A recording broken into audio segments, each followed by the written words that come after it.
hello, magalo, malagaya, good meowing peasant, meowdy meowdy. Hello, guys. Do I sound okay? Good meowing! Meowing! Hello.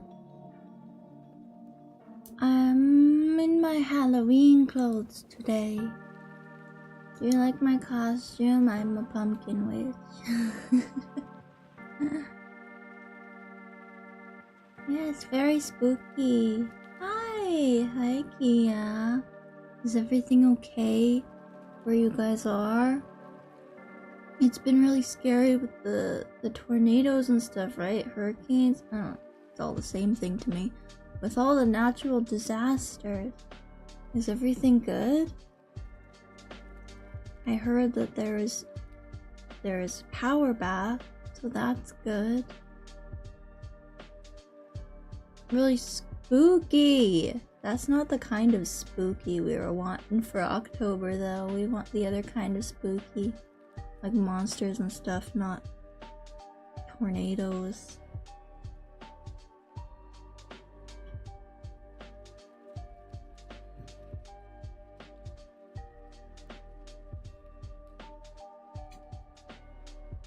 Yeah, I'd say it's best not to go over there, but that kind of would be the kind of spooky that we were looking for October.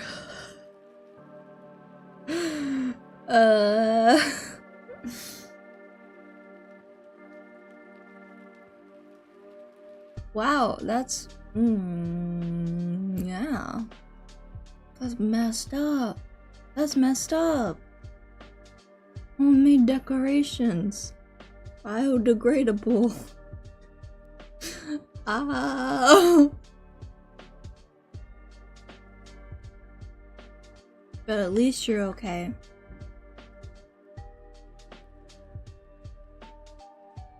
Internet and power. Wow, internet too? I heard there was no internet, but that's good.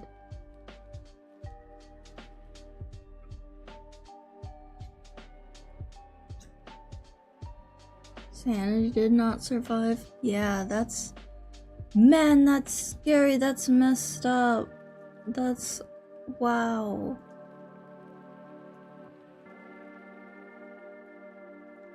Spookiest story of all, my love life, which is dead.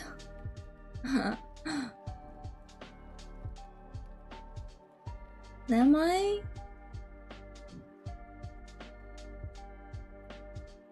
Yeah, the most important, internet. Or sanity. Sanity's not that important. Yeah, I am.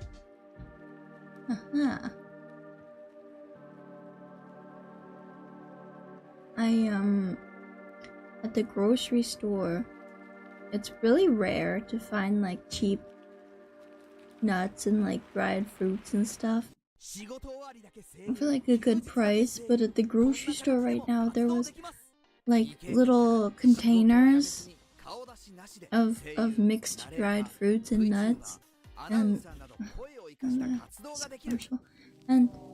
it was only 400 yen. So I bought 4 packs.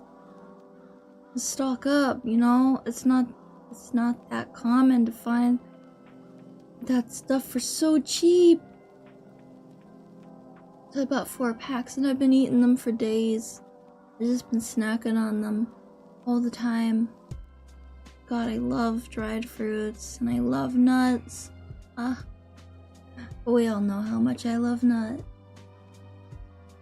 It's only peanuts, unfortunately. I wish there was like walnuts and stuff in there.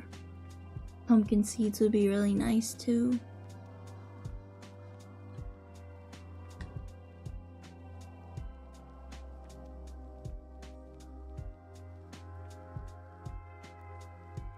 I'll chase away your ghosts with new ghosts.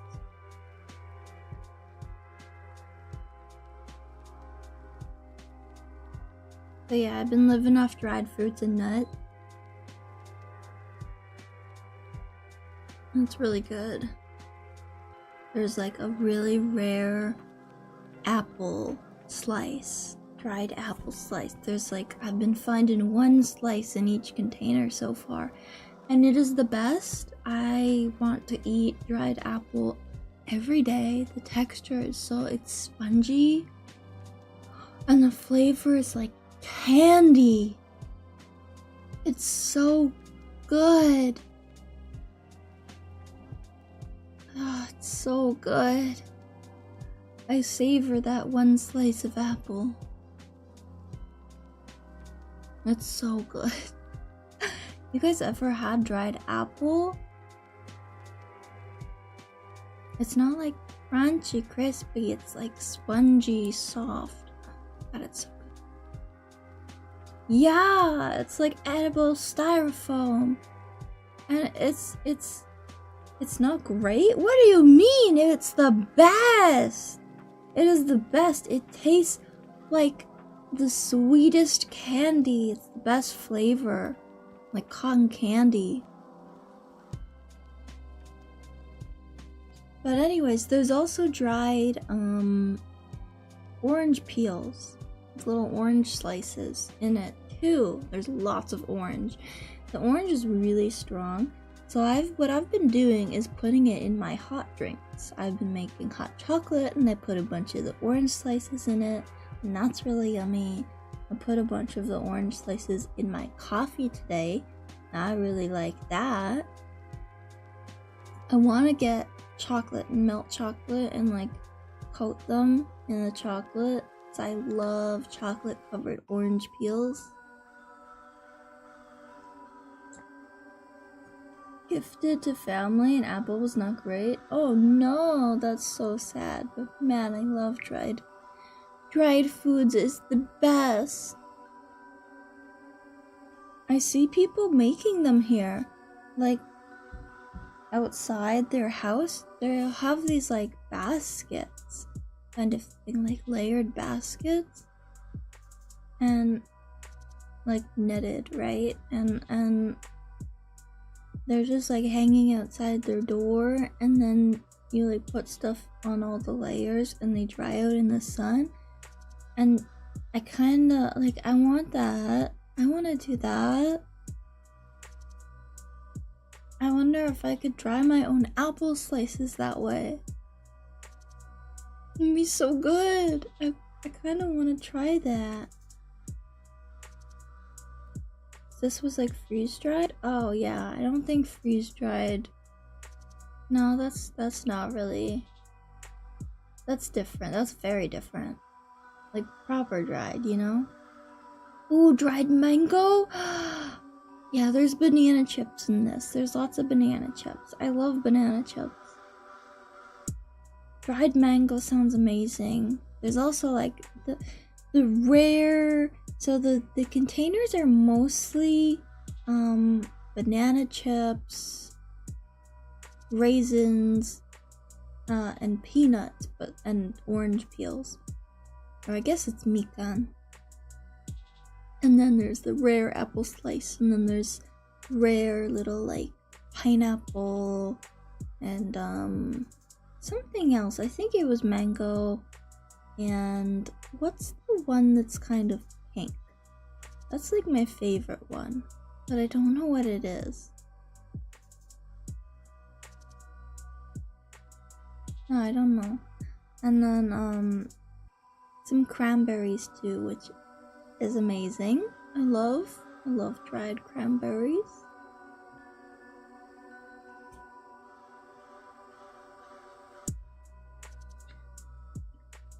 I don't think it's peach. I think it's like I can't remember the name. I can't remember what I think it is. But not peach.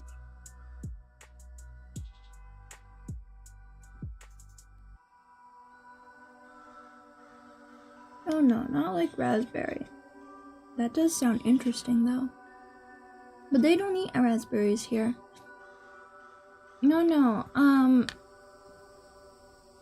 It's like a cube, you know, like the pinkish cube piece. can't remember. Not passion fruit, right? Not guava. Like guava colored. Maybe it's guava. Apricot, I think that might be it. Yeah.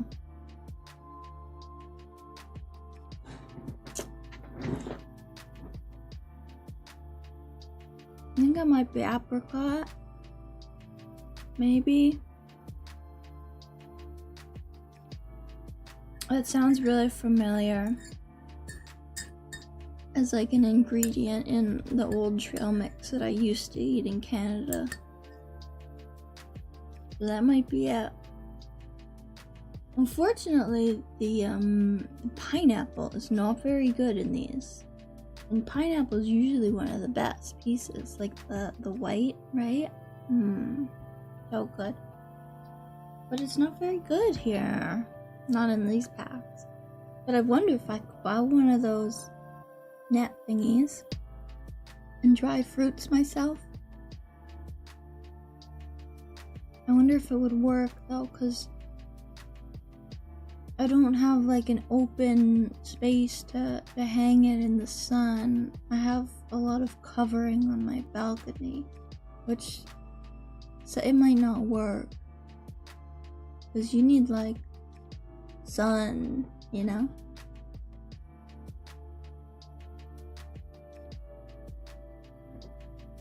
When I was a wee child, I knew people who dried fruits and stuff. I knew people who made raisins and stuff. That was yummy. I used to pick the cherry tree.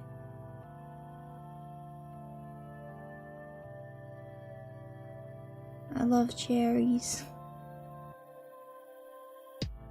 Really nice when people have a cherry tree that you can pick from.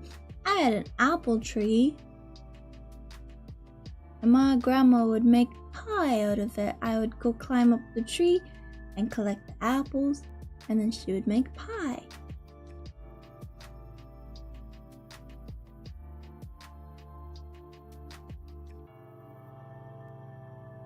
Ah, the good old days. I love climbing trees. I'm not a monkey though. Because I collect, I store lots of nuts and dried fruits, you can say I'm a squirrel. I like squirrels. I love squirrels. Oh, prunes? Yummy.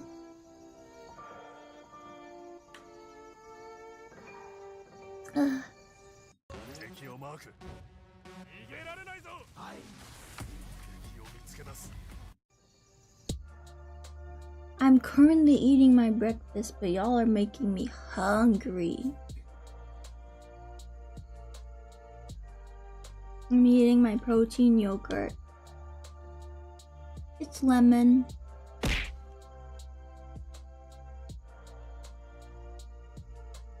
Chipmunks are cute too.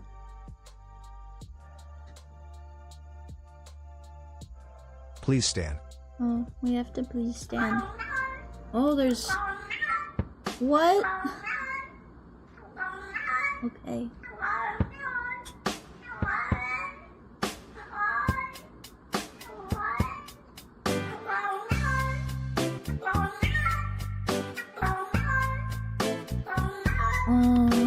Wait.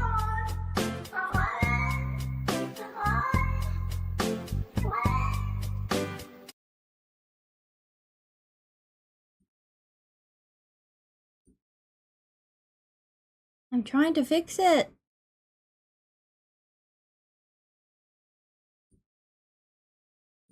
Maybe I just needed to like sign in again. Right? Maybe.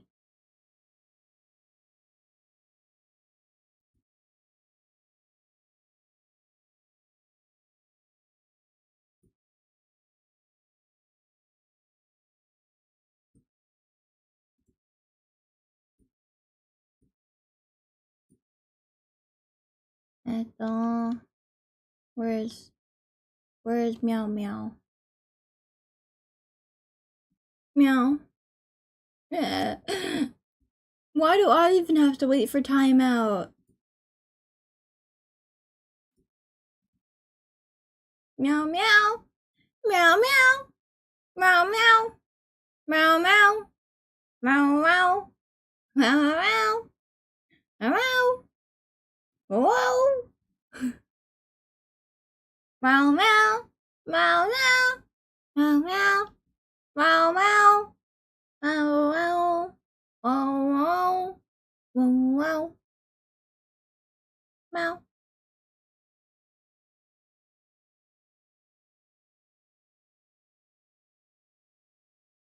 Did you all stand? Hand over your heart for the anthem? I hope so. Or else the spell wouldn't work.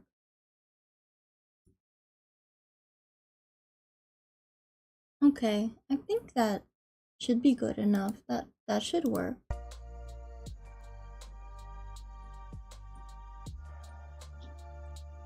Not assigned to any audio tracks and it will not be enabled in stream or recordings. Eh?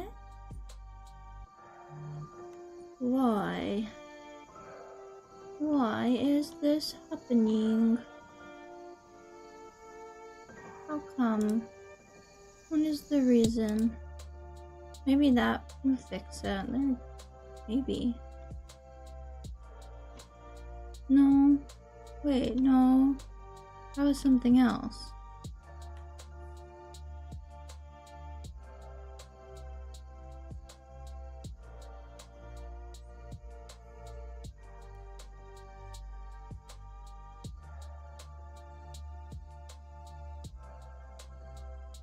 Well, I have no clue.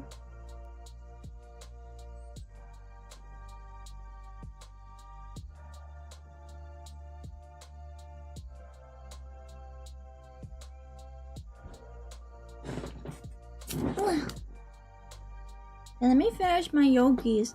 So does anyone have any story suggestions for me to read? I just googled 55 short horror stories, and then there's also this 5 short ghost stories that I haven't read them because I want to read them together. I looked over the titles and I feel like we probably know some of them already, so we'll see. I mean, this 55 one, we definitely know some.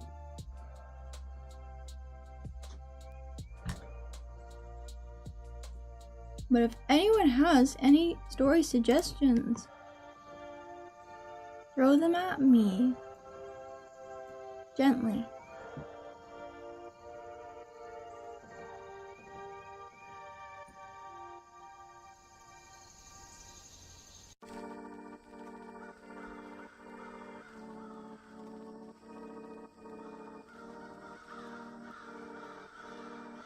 Haven't really been looking, don't know what to even look for. Tried listening to some YouTube vids.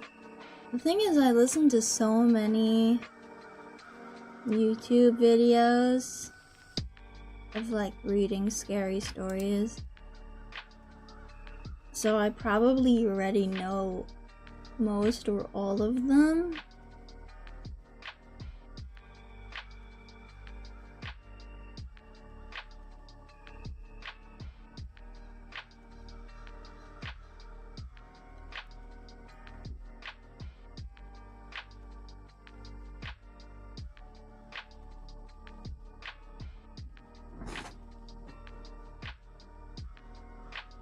But speaking of going to sleep, how come waking up and like going to sleep at proper times is so hard? Past 2 days have been really weird.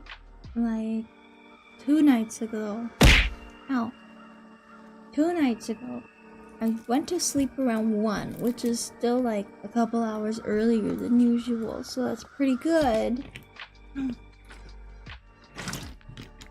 And then I woke up at 9 to feed the kitties, and I felt awake. I was like, I'm good, I'm awake, I can be awake. But I thought, no, I should go back to sleep for a little longer. I should get more rest. So I went back to sleep, and I woke up at 10, and I was so tired. I passed out. I could not wake up. I passed out, and I woke up at 11:30, and I was so tired. I didn't want to move. Why does that happen? Sleep gotcha. Yeah. And then last night, I went to sleep before 12, before midnight. I didn't even do my dailies on all my games because I fell asleep before the reset. I went to sleep at such a good time. Okay. Like just before 12. I woke up at 5. Tell me why I woke up at 5. And I couldn't go back to sleep until 6:30.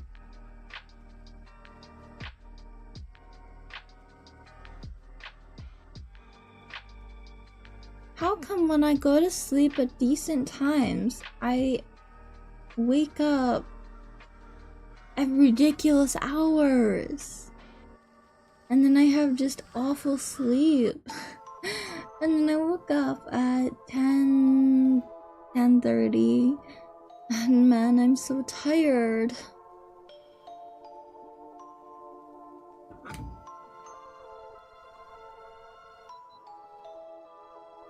But that's what happens. Every time I go to sleep at decent hours, I wake up just at the craziest times, and then I have a tough time going back to sleep. I thought that happens with everybody.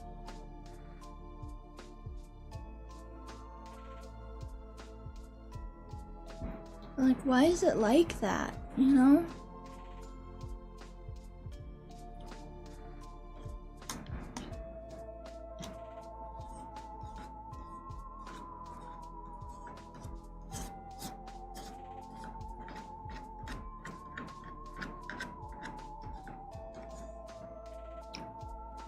Protein yogurt, protein yogurt.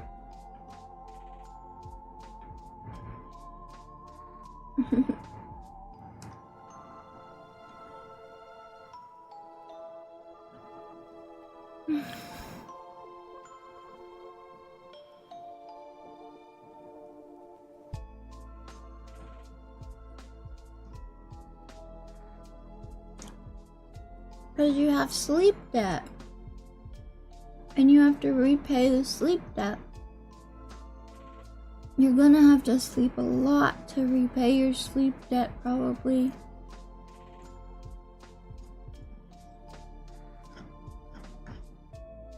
And maybe you should try things that help you relax. Oh, and you know what? The alcohol's probably not helping.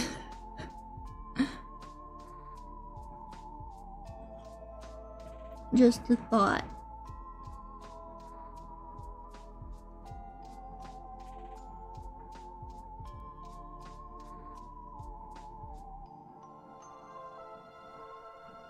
Yeah, but it's probably making the sleep not very, working.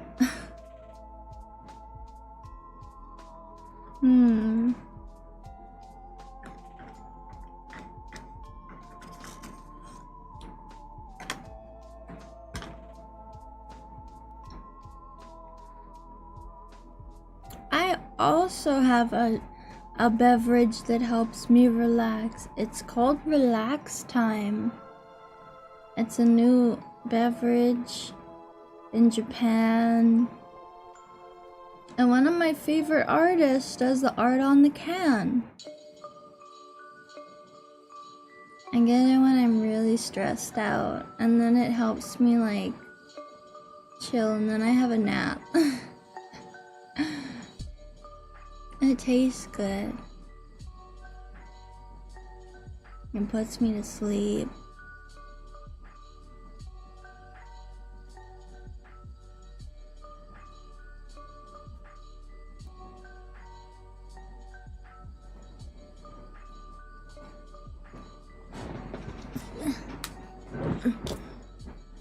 Okay, I'm done my yogis.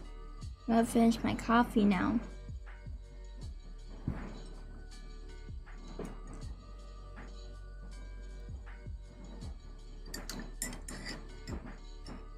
I think I might have a bath today. I might like relax in the bath. Maybe play a game.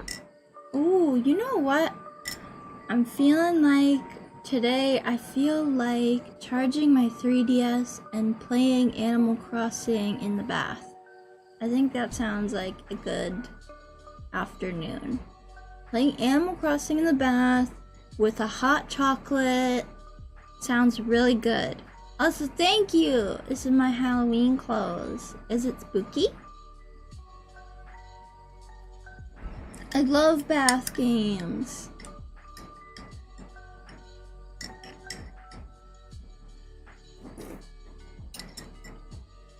Right?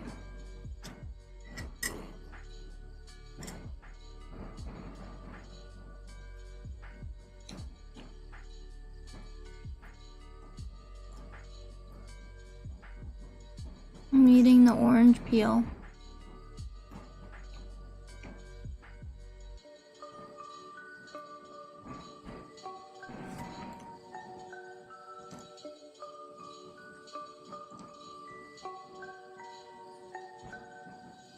So, I saw this morning, I saw that Twitch posted some new updates to their TOS and all that. And everybody's, again, in an uproar about it because it's really, really stupid. They posted, I don't really know. I do not understand what the new update is. I don't get it. Like, is it just a warning system? I don't get it, but they updated information about what we can and can't wear on stream, which is really stupid. And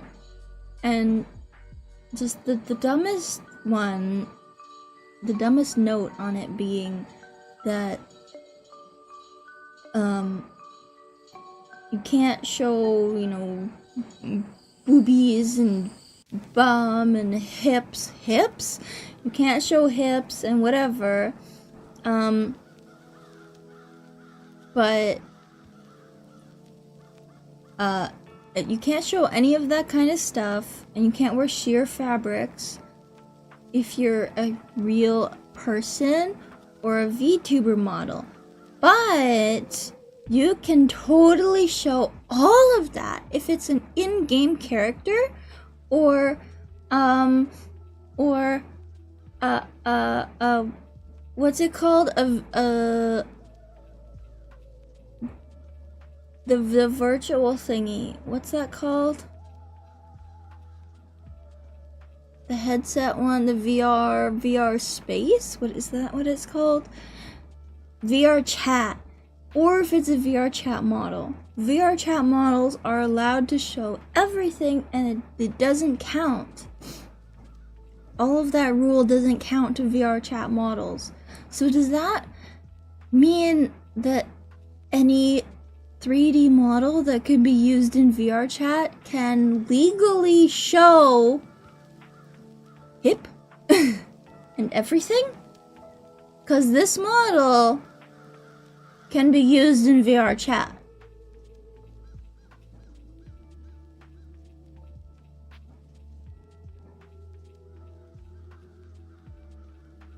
Just saying. Technically, any 3D model that has the ability to be uploaded into VR chat would apply to that rule, that the rules don't apply to it. So technically then, wouldn't this model be allowed to be naked?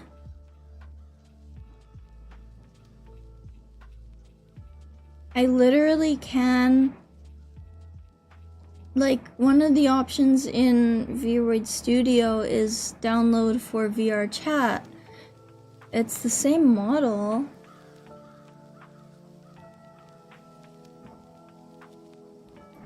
It's the same thing, it's just downloading in a different format.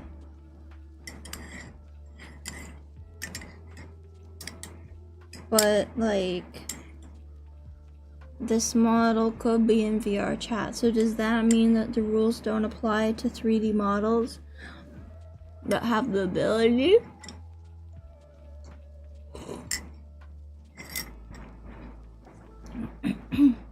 It's just such a stupid rule. I don't really understand it. Like, I understand they're covering for other people because, like, you can't account for what other people do when you're playing VR chat. And, like, in video games, video game characters aren't gonna adhere to that rule, of course. So they just gonna ban every video game character, every video game that has a character like that. Thank you for your phone, arigato! Right? So it's like, just really, really stupid. Like, I know that they know how much that how much work and money goes into VTuber models. Like, they know. We know that they know how much goes into it. They know what they're doing. They know how much they're screwing everyone over. And furthermore, it's a 2D anime character.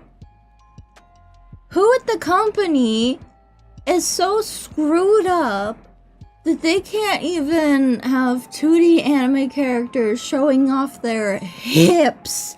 Their 2D hips.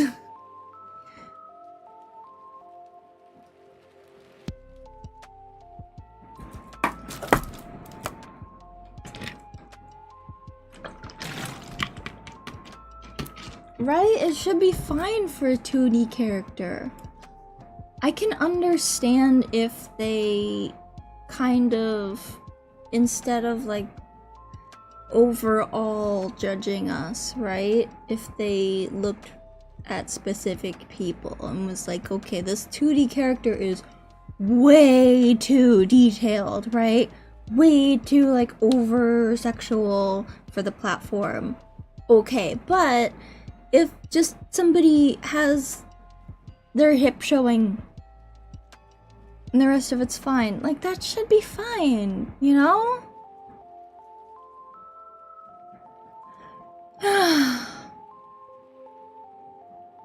Right? Yeah, there won't be any, like, accidents. There wouldn't be any, oops, my shirt slipped a little too far.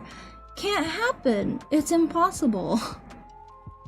It's impossible unless it's specifically made to do that. And in that case, then you can, like, target to strike just that person because they specifically did that.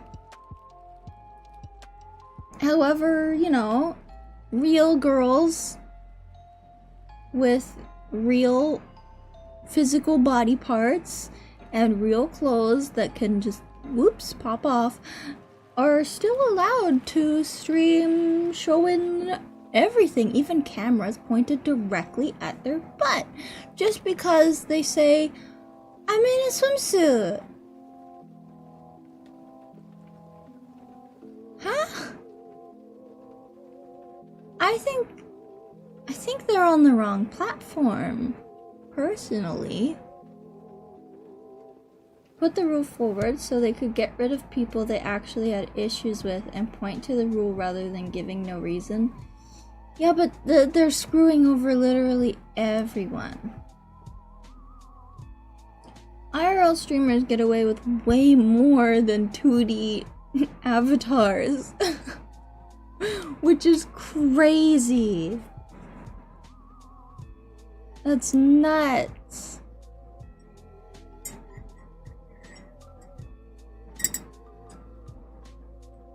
We live in a society for real.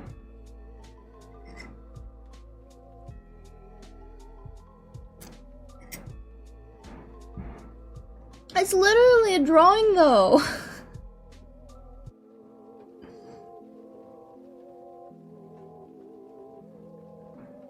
Yeah, I mean that's what everyone started doing before, is hot tub or swimming pool, VTuber streams. Like, we already been there, but it's insane that we have to go there again. I don't know what platform, but I think they should be on a different platform. I think they're just on the wrong platform. I don't think they're supposed to be on Twitch, which was geared towards like video games and stuff, and not fan service.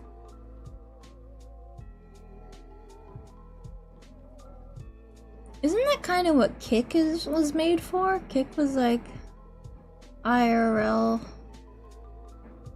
streaming and stuff, right?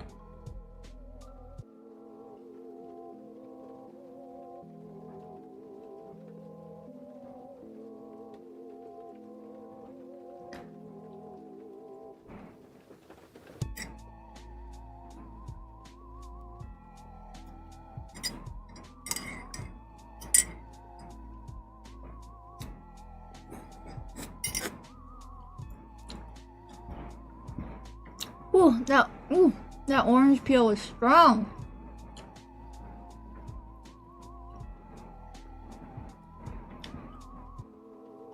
Cake is messed up.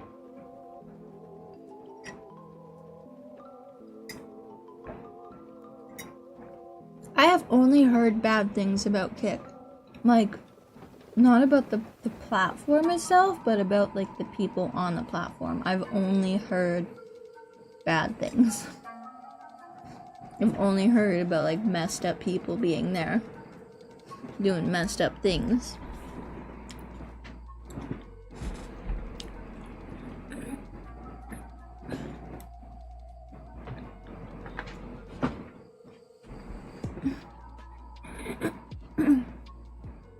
People in Kick are the ones who are banned from Twitch.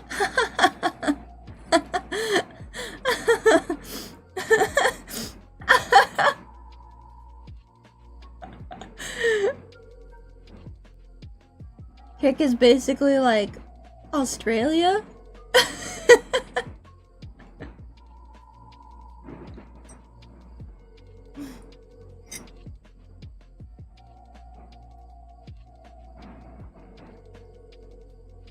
Got sent to jail and exiled to a new land, and then they create a new civilization.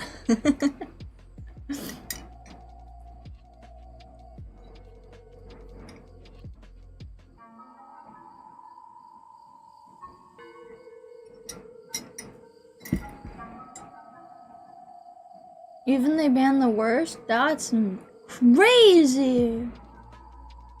That's crazy. It's crazy that there are people that are like doing things messed up enough to just not even be wanted to be on the internet. Thank you for the follow. Arigato. Kaeri, oni-chan.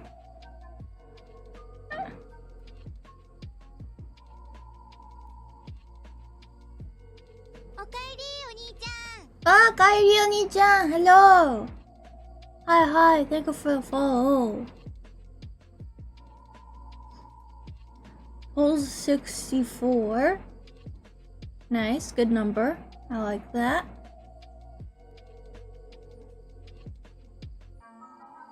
There was another name, but it's not here.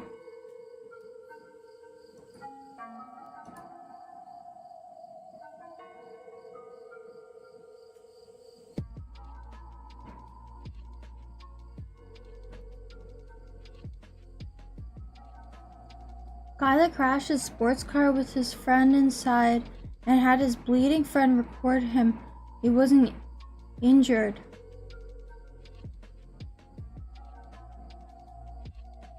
Huh? What?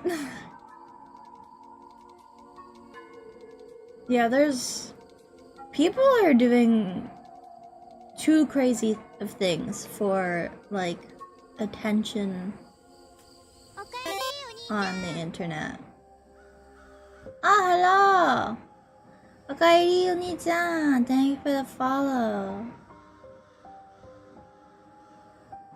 Nothing much, we're just complaining about Twitch's new guidelines and whatever, and how crazy Kick is. There was also, I saw on no, what is it? Not Twitter. No, God, what's the one? I don't... Also, thank you! Thank you. Oh my god, what's the TikTok? I saw on TikTok... Jack Doughboy? Was that the one that crashed the car? With his friend?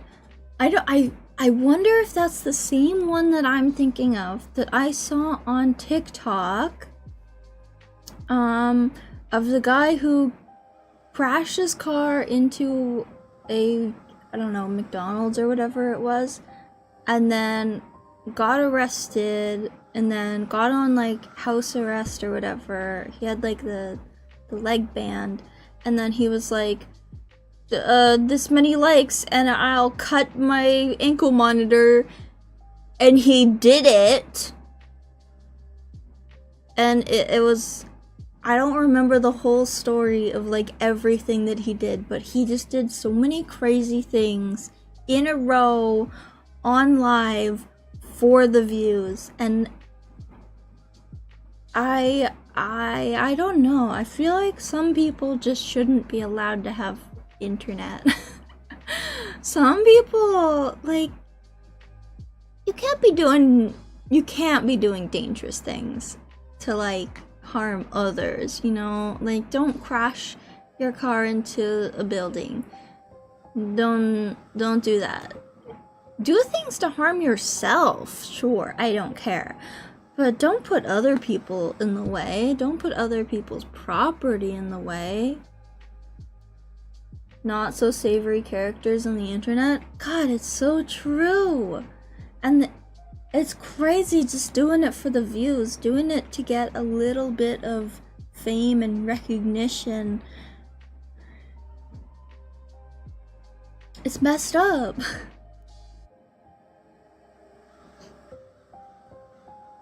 I also think a lot of these people who are doing these things for the like or view or share this many times and I'll do this, I think a lot of them already want to do those things but just want to have an excuse for why they did it, which I can understand that. But they shouldn't be allowed to be out. Anonymous on the internet? Yeah, they really are not. Everything is gonna be on here forever? Yeah. And you're really not anonymous on the internet. Like, as anonymous as you think you are, you can be found. Somebody is watching and you can be found. And they're not, these people though, they're like trying their best to not be anonymous. They're trying their best to have everyone see exactly what they're doing. They're doing this stuff live. One like and I put 100 yen coin in my mouth. Been there, done that. Do it.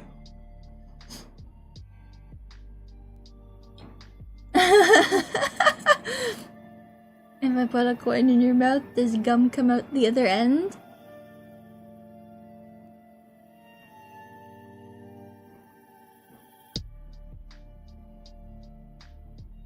Just need one crazy person is all it takes. There's too many crazy people.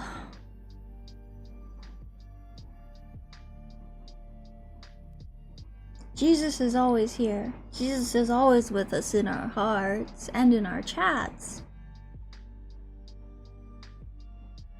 You get the coin back? Oh god.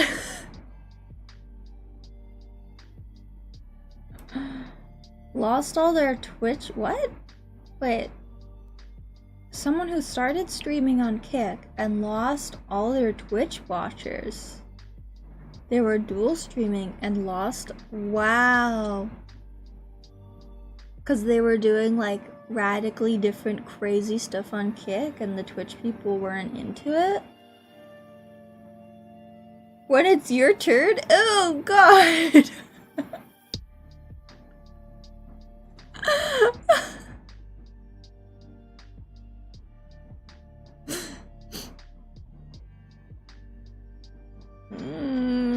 I think I'll go first then. They stopped engaging with chat? Ooh, that sucks.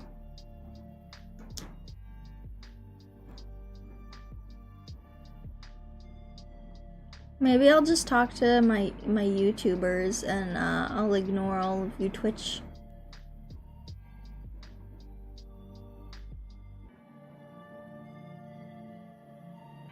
Comes back out the same. Ew, that's still not good. What do you mean? Ugh. Are you gonna regurgitate it? Throw it back up?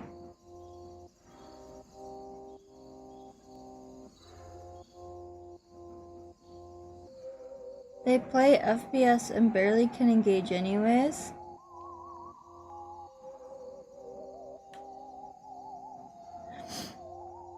Yeah, I mean, it's hard to engage with chat fully when you're playing a game.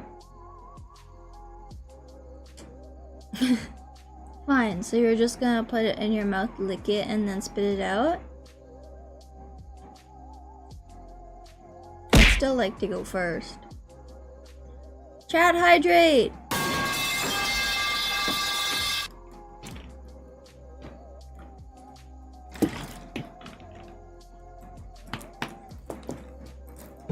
Already done that.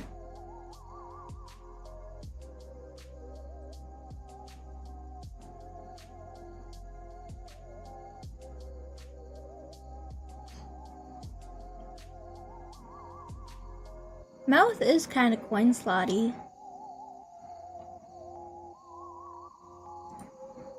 Okay, well, you know what, guys? We're gonna start reading some scary stories, so I'm gonna get you guys tucked into bed.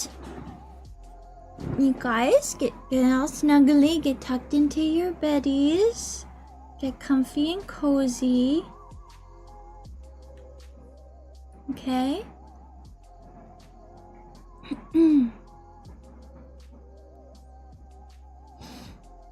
Now you better get tucked, because I'm gonna tuck you in.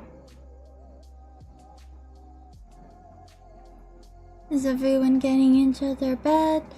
Get your pillow and a blankie and get ready for a good night's sleep. You're gonna feel so relaxed and rested in the morning, and you're not even gonna worry about going to work or any of your responsibilities. You're just gonna feel so relaxed because you're gonna have the best dreams. The happiest, coziest dreams. Because you're gonna fall asleep to my voice telling you nice things. No, you don't have to worry anymore. Everything will be good. Everything will be fine. And you'll have a perfect rest of the week and nothing will go bad. You'll have a good time and you'll feel well rested and healthy and your body will not hurt at all.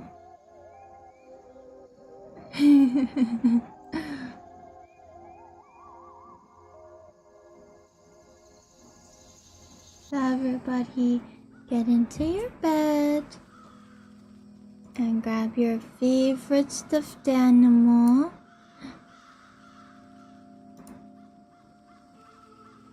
And then get your blankie And pull your blanket up and you can turn on your air conditioning if you have it. Because it's best to sleep when you have cold air in your room, but you have a warm bed.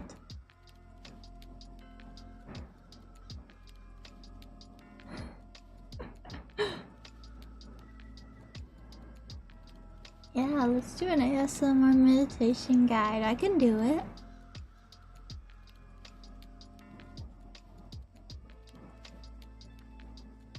Maybe I'll make one.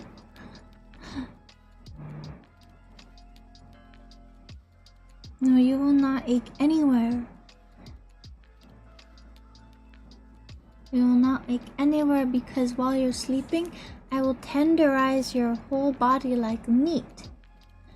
Punch, punch, punch, punch. And maybe I'll use my special body tenderizing hammer.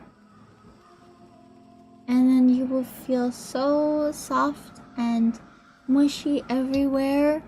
And there will be no aching.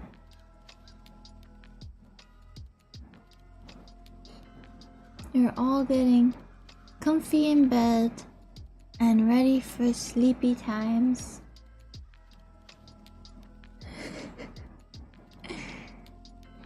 And I'm gonna read you some bedtime stories. Are you ready? Are you cozy and comfy? Ready for sleep? Are your eyes getting heavy?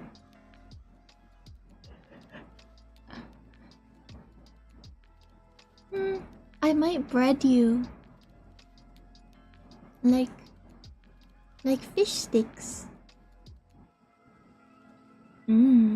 Yummy. Fish sticks.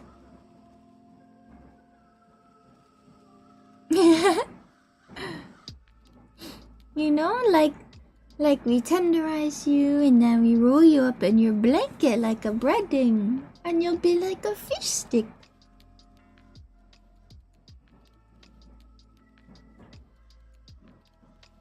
On your warm, cozy bed where you will drift to sleep with the sound of my lovely voice.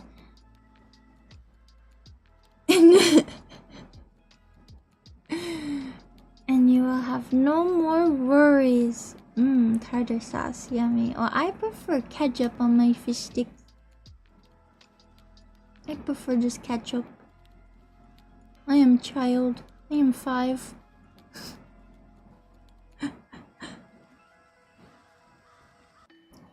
After reading these stories and after you wake up in the morning, you will feel 110% rested and relaxed, and you will feel not tired at all. No matter what time you wake up, you'll feel perfectly rested and ready for the day. Okay, I think we're ready to read our bedtime stories. So good night, my little Maritachies. You're gonna go to sleep now. Let's read our bedtime stories.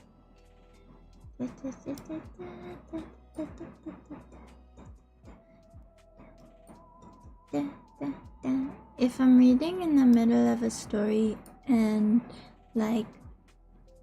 I guess I'll continue reading. I was gonna say I'll just skip it and go to the next one if we already know it, but maybe there's new people who don't know stories, so we'll just read them. There's a lot of really short stories. They're like 1 paragraph each. So let's start. I don't think I know this one. The writing on the wall. A young boy lay sleeping in his bed when he heard footsteps outside his room. He peeked out of his eyes. What does that mean? We're off to a good start. He peeked out of his eyes to see what was happening when his door swung open to reveal a murderer carrying corpses of his parents. After silently propping them up on a chair, he wrote something on the wall in blood of the bodies. He then hid under the child's bed. What? The child got scared beyond belief. He couldn't read the writing on the wall, and he knew the man was under his bed. Like any child, he pretended that he slept through the whole thing and hadn't woke up yet. He lay still on the bodies, still as the bodies, quietly hearing the breaths from under his bed. An hour passed, and his eyes got adjusted to the darkness. He tried making out the words, but it was a struggle. He gasped, and when he finally read out the sentence, "I know you're awake," he read as he felt something shift under his bed. Oh God.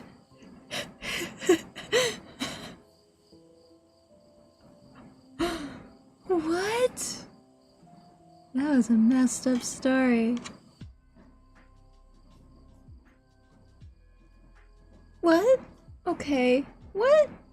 So you're with your honey and you're making out when the phone rings.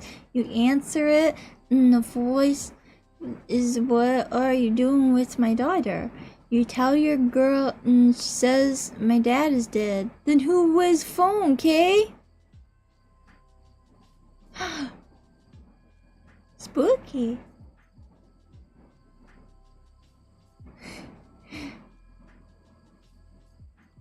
That was the end of that story. I didn't like it very much. Like, I guess it was fine, but why put the parents there? I don't know. Okay, the next story.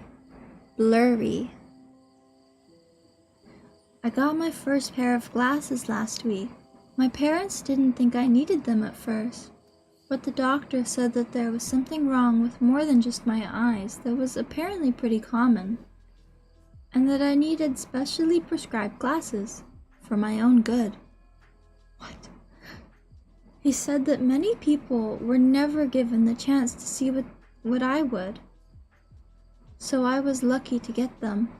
I thought he meant cars and faraway words would become less blurry.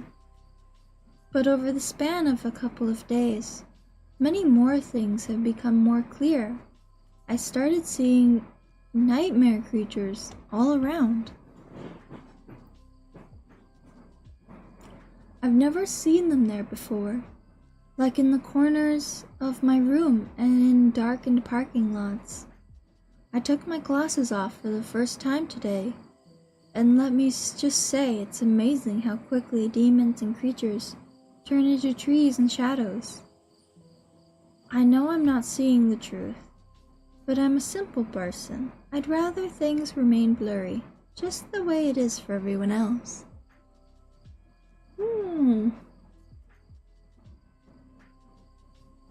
Oh, everyone wants hot cocoa? Okay, everybody make sure that you get your hot cocoa, and don't forget your pillow, your nice comfy pillow, and a stuffed animal to cuddle. People are the real scary things? Yeah, honestly, yeah.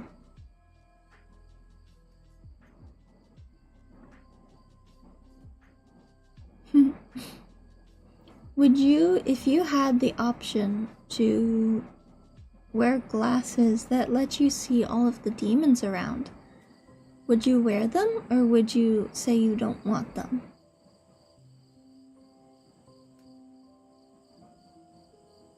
I think I would be really interested to see who's hiding all around, so I think I would wear them.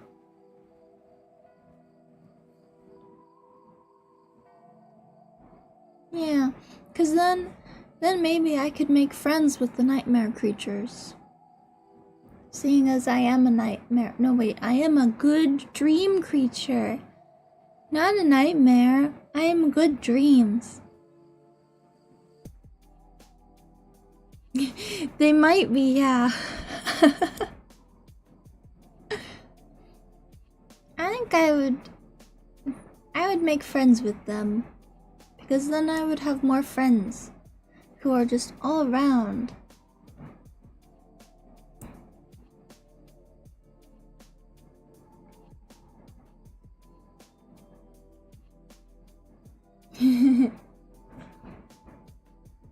No, I'm a good dreams creature. I give you good dreams.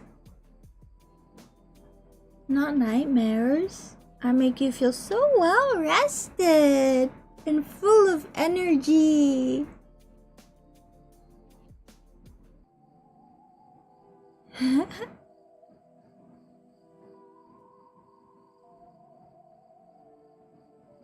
Rhythm, but only away from my own home. True. Don't want to know who is watching me shower. It might be me though. I might be watching you shower. What then? There was a story like that about Vietnam soldiers with red night vision goggles. Oh, that's spooky. Oh.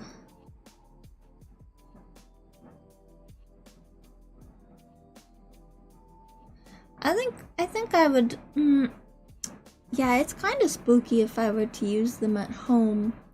But at the same time, it's like, then what if there is a spooky nightmare creature in your home, but like you can make friends with it, and then you have like a cool roommate, like you have a friend that's living with you, and then you can like hang out all the time. Cause I like to hang out with people in the way that it's like we're in the same room, but we're like not even talking and we're just like doing separate things, but like we're in the same room. You know, I like that kind of hanging out. So it's like, maybe if there's a nightmare creature in my room and like we're chill, you know?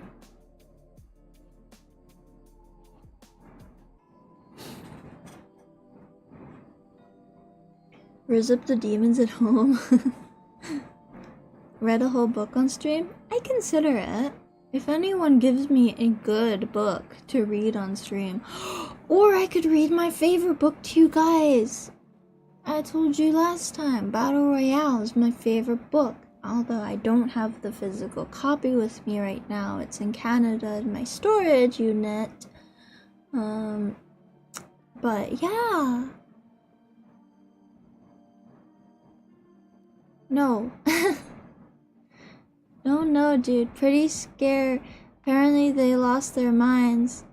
That's messed up.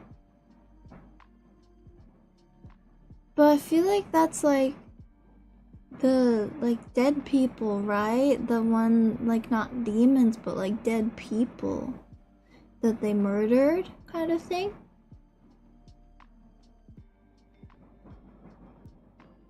Hello, hi, we're reading scary stories. Well, I'm reading scary stories to put you guys to bed. Read that? What is this? Graveyard shift.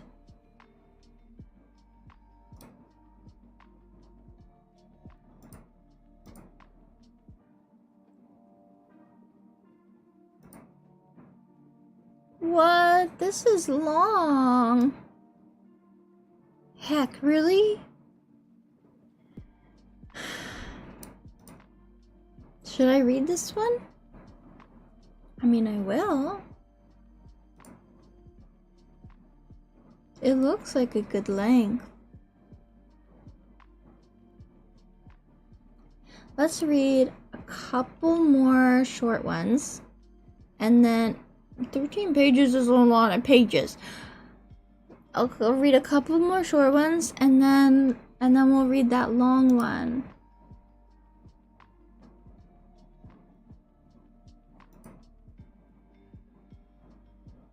Okay, let's see. Let's see if there's an interesting one on here. Not sure it's a little book. What do you mean?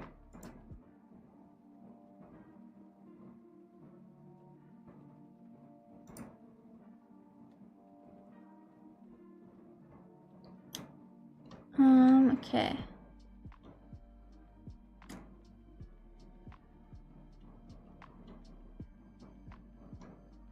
Nunchucks. Nunchucks, okay. When my daughter was 2, I found her twirling paper towel tubes tied with twine in the air. I asked her what she was doing. She said she was practicing her nunchucks. I was very confused as she'd have no way of knowing what they were. I asked her what she meant, and she said that Adam had told her how to make them and showed her each night how to use them. She went on to say that Adam told her to practice because she may need to know how to defend herself someday. I almost freaked out, but asked her what Adam looked like. She said he was tall, blonde, and had blue eyes. She said, "Mommy, you know how he looks. You know him. He died of a headache."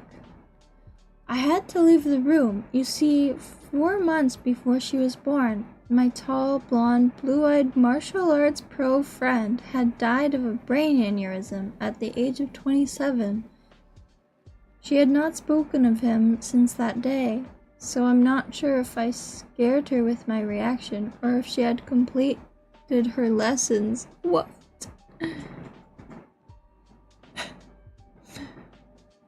Died of a headache is crazy. That's how I feel when I don't take my meds. Definitely gonna die of a headache.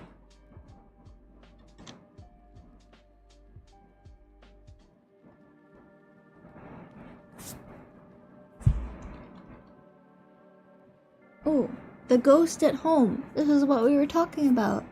Our ghost friend. The ghost at home.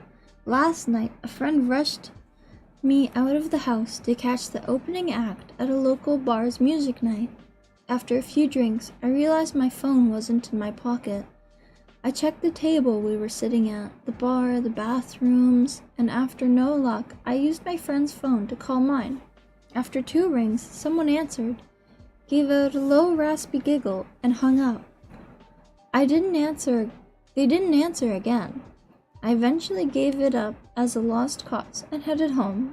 I found my phone laying on my nightstand, right where I left it. That's me.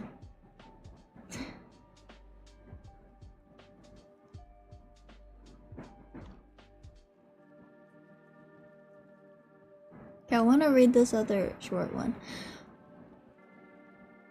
Do you want me to read that 13-page one or not? Okay. The chair. When my sister Betsy and I were kids, our family lived for a while in a charming old farmhouse. We loved exploring its dusty corners and climbing the apple tree in the backyard. But our favorite thing was the ghost. We called her Mother because she seemed so kind and nurturing. Okay. Some mornings, Betsy and I would wake up, and on each of our nightstands, we'd find a cup that hadn't been there the night before. Mother had left them there, worried that we'd get thirsty during the night. She just wanted to take care of us. Among the home's original furnishings was an antique wooden chair, which we kept against the back wall of the living room. Whenever we were preoccupied watching TV or playing a game, Mother would inch that chair forward across the room towards us. Sometimes she'd manage to move it all the way to the center of the room. We always felt sad putting it back against the wall.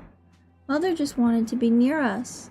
Years later, long after we'd moved out, I found an old newspaper article about the farmhouse's original occupant, a widow. She'd murdered her 2 children by giving them each a cup of poisoned milk before bed. Then she hung herself. The article included a photo of the farmhouse's living room, with a woman's body hanging from a beam. Beneath her, knocked over, was that old wooden chair, placed exactly in the center of the room.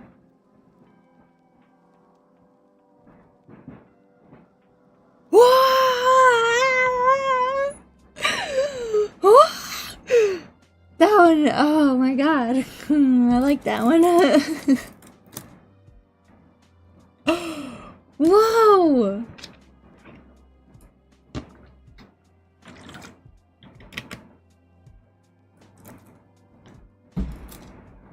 Oh, whoa!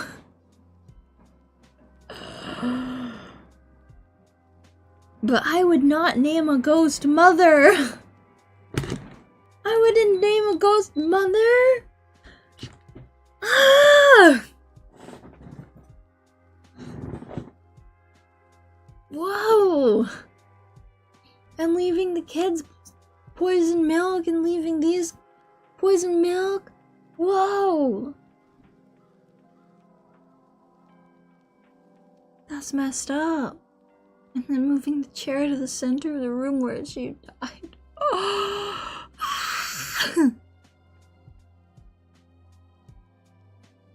I wonder if the ghost was like repeating its last day alive over and over again every day. Like giving them poison milk and then moving the chair to the center of the room and then hanging herself every day. Crazy.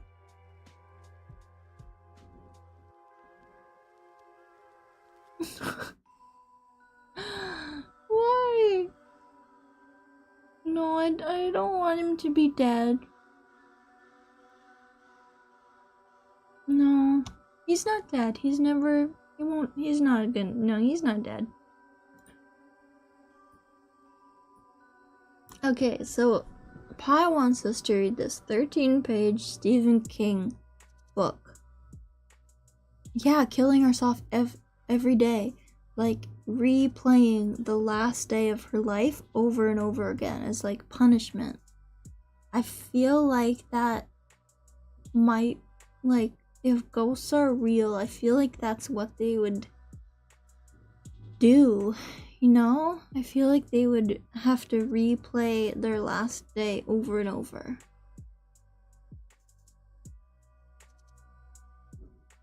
No, he's not dead. No, you're lying. Nope. Nope. Didn't happen. Lots of stories.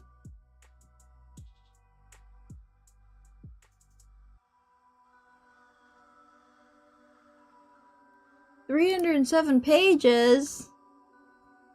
Frig that. We'll read this 13-page one. That sounds okay.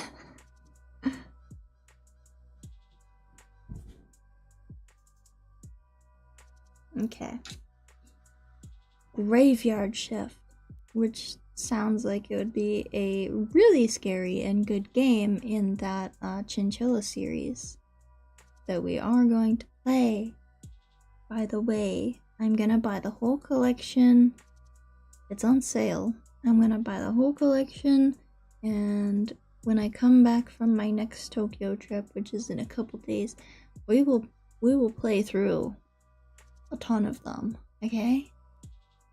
This and next month. Next month will also be Halloween because I'm very busy this month. Okay. Graveyard Shift. Excuse me. Why are you having a battle? We're trying to read. Want to hear a real horror story that happened to me? Yes. Tell me.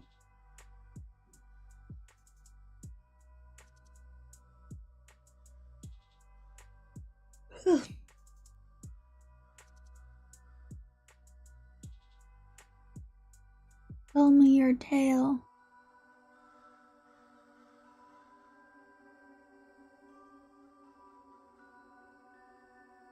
I was born. That's my horror story.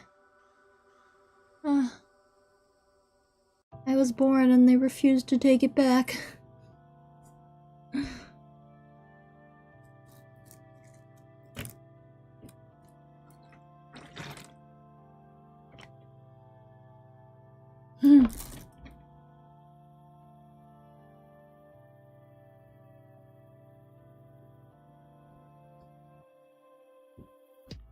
At your grandma's house, and supposedly it's haunted? Uh-huh. As most grandparents' houses are.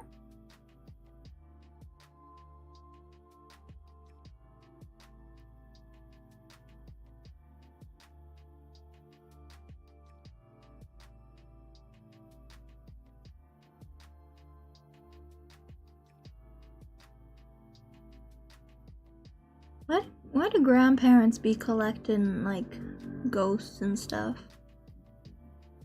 You want to live in a haunted house? I think most houses are haunted. Like, if they're old or have a lot of used items, right? I feel like, you, like, bring ghosts with you that way. Did I win? Sucks for you guys.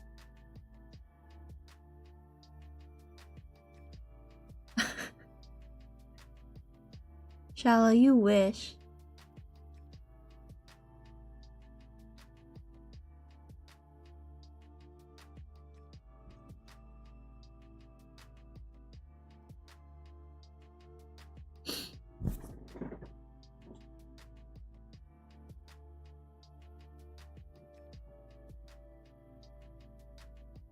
Graceful, was that the whole scary story? The rest of it doesn't appear to be coming.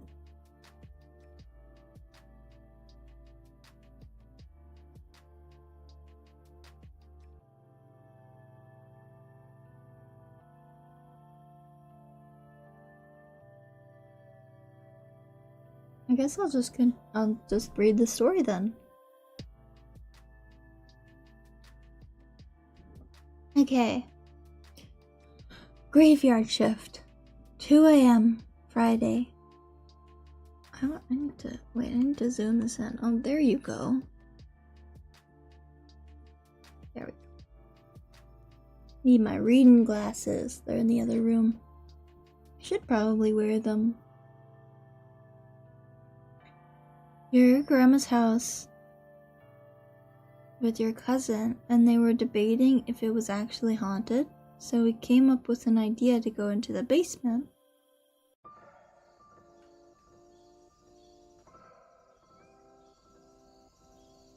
What are you typing on?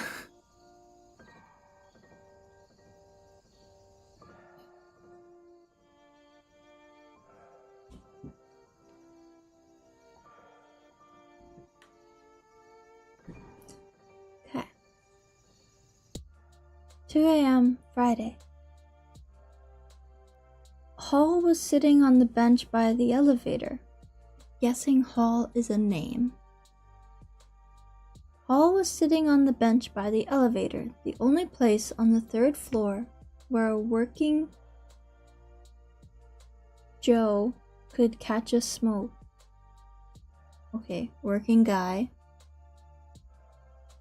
When Warwick came up,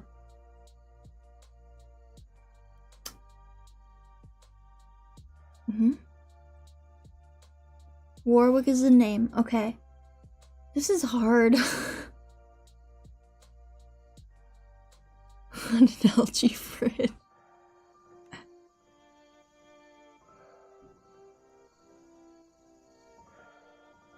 It's just weird words. Okay. Hall was sitting on the bench by the elevator, the only place on the 3rd floor where a working Joe could catch a smoke. When Warwick came up, he wasn't happy to see Warwick. The foreman wasn't supposed to show up on 3 during the graveyard shift. Wasn't supposed to show up on 3 during the graveyard shift. He was supposed to stay okay. 3rd floor. Right. Okay. He was supposed to stay down in his office in the basement drinking coffee from the urn.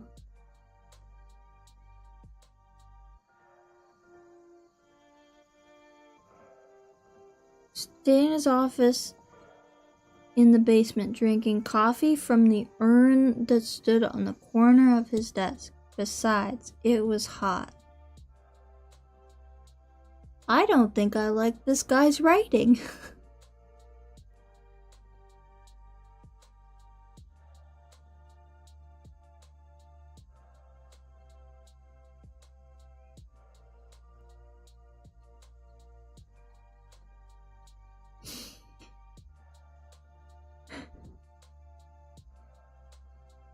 One of the old baby toys there said hee hee hee. Oh god. I hate that. I hate when toys are scary.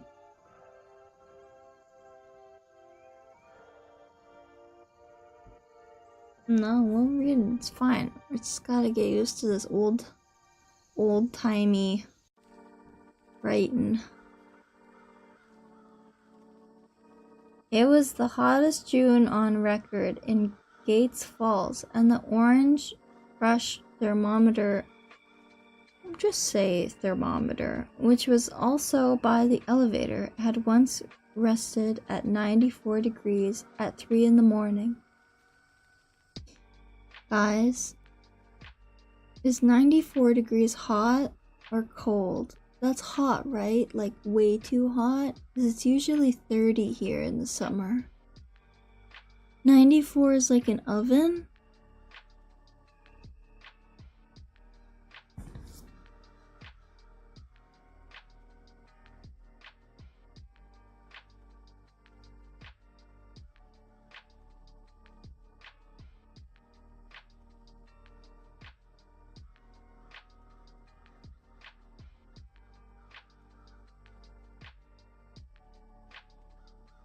One of the scary encounters my family had.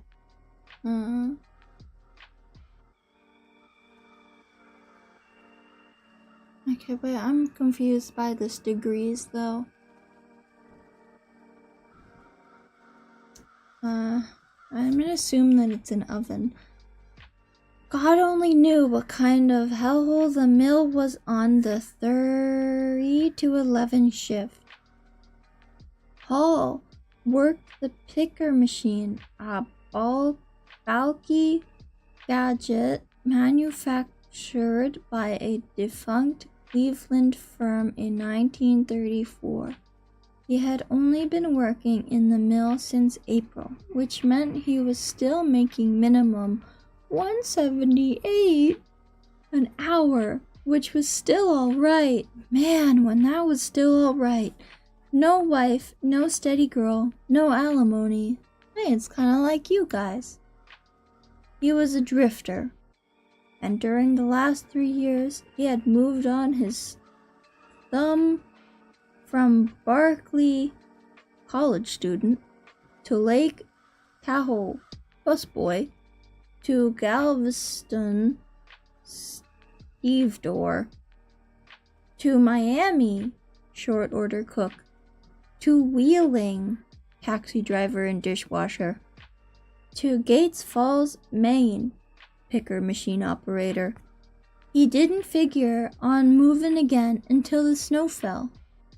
He was a solitary person, and he liked the hours from 11 to 7, when the blood flow of the big mill was at its coolest, not to mention the temperature. What? 34! Oh my god, that's hot.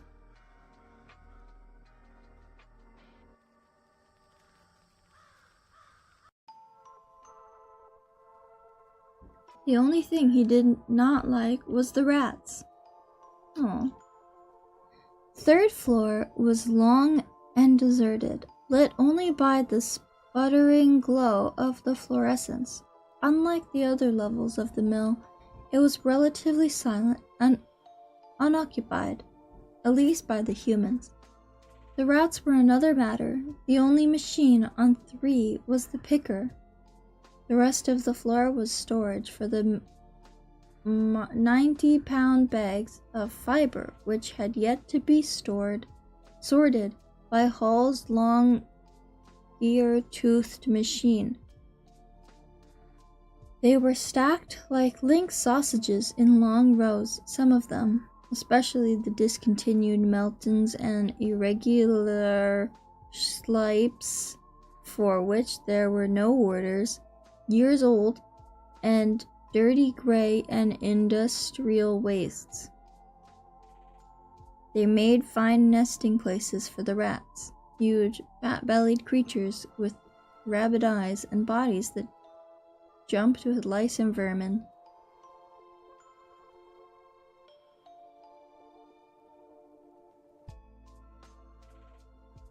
Hall had developed a habit of collecting a small arsenal of soft drink cans from the trash barrel during his break. He pegged them at the rats during times when work was slow, retrieving them later at his leisure. Only this time Mr. Foreman had caught him, coming up the stairs instead of using the elevator. Like the sneaky... That's bad words, I can't say that! Everyone said he was.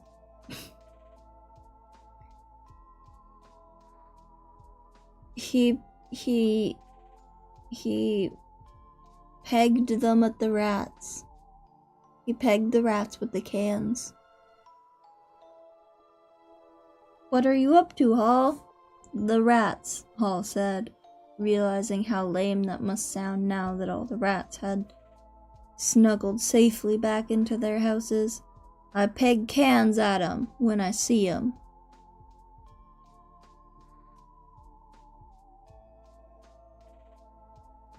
Warwick nodded once briefly. He was a big, beefy man with a crew cut. His shirt sleeves were rolled up and his tie was pulled down. He looked at Hall closely. We don't pay you to chuck cans at rats, mister.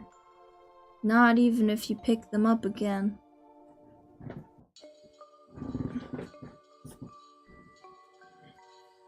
Harry hasn't sent down an order for 20 minutes, Hall answered, thinking, why couldn't you stay put and drink your coffee? I can't run it through the picker if I don't have it. Warwick nodded as if the topic no longer interested him. Maybe I'll take a walk up and see Winskonski, he said. 5-1, he's reading a magazine while something piles up in his bins.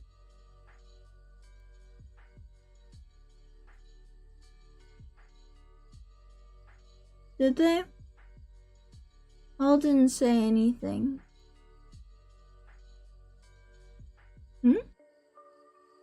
Warwick suddenly pointed.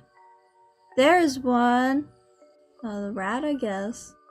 Hall fired the Nehi can he had been holding.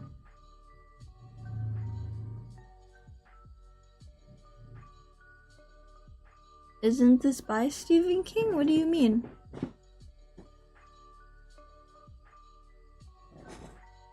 Yeah. Sounds really familiar to a movie. Not a movie I've seen.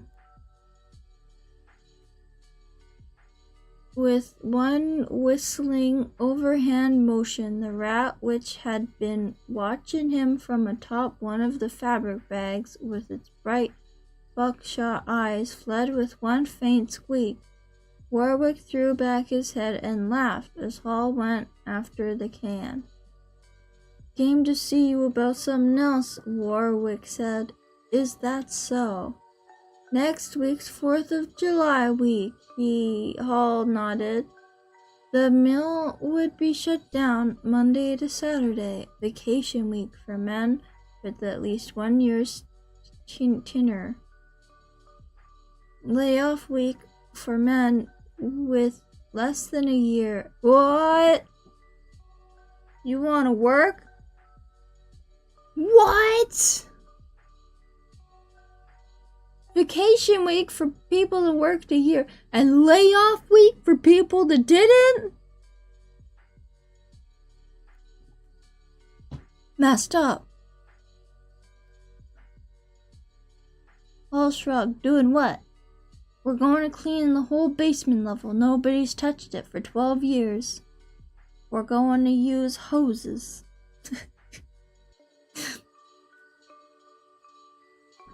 The town zoning committee getting on the board of directors.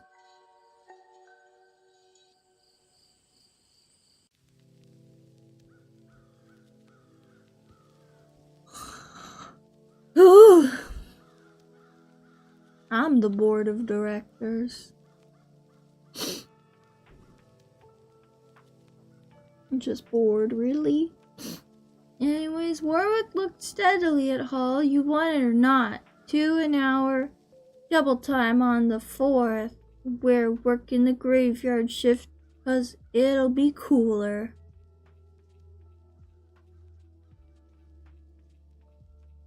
Hall calculated. He could clear maybe $75 after taxes. That'd be sick. Better than the goose egg he had been looking forward to. All right. Report down to the dye house next Monday. Hall watched him as he started back to the stairs. Warwick paused halfway there and turned back to look at Hall. You used to be a college boy, didn't you? Didn't everyone? Hall nodded. Okay, college boy. I'm keeping it in mind.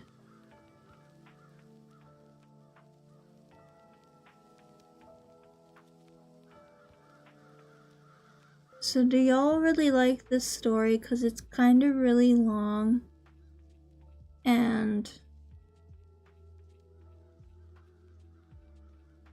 I don't think, if I was reading this as a book, I don't think I would make it past this page.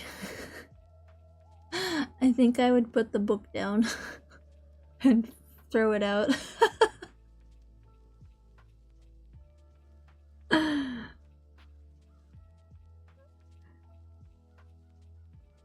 Books need to really have like a catch, you know? Something really interesting in the beginning. This does not. Things getting better in the second half of it is not good.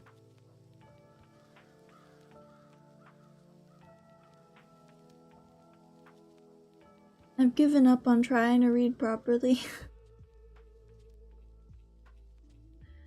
Okay, I'll continue. I'll try to continue.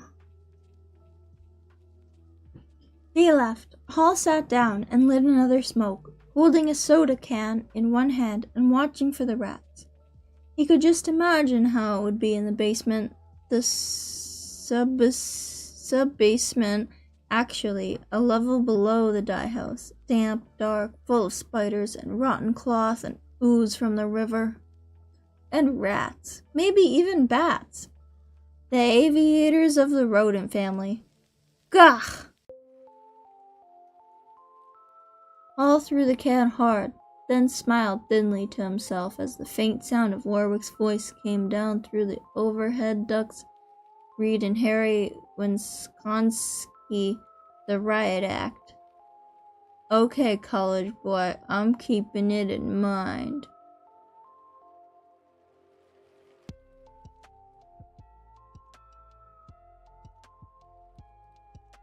I've never watched any of his movies, I don't think.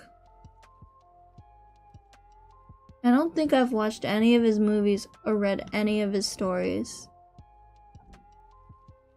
Like, maybe I've watched a movie? I'm gonna Google.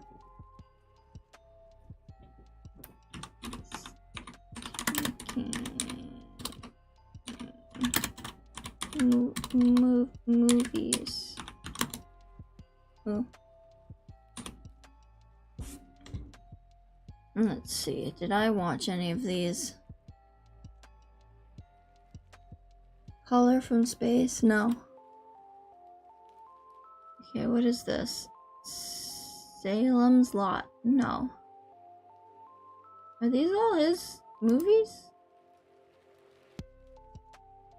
Don't think I've watched that. Pet Cemetery, I've heard of it. Boogeyman, no. Whatever this is, no. No. No. Are there more? Oh wow, there's a whole lot. This is a lot of movies! Holy! Oh, some of these are really new. Oh. No. In the tall grass. That seems familiar. I might have watched that and thought it was stupid and funny.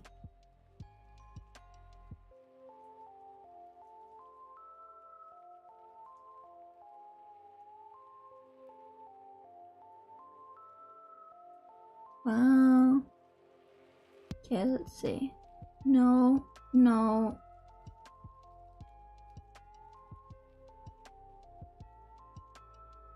Oh, maybe I've seen... No, probably not. Wait, maybe I've seen this. Gerald's Game. Maybe I've seen that. If it's the one I'm thinking of...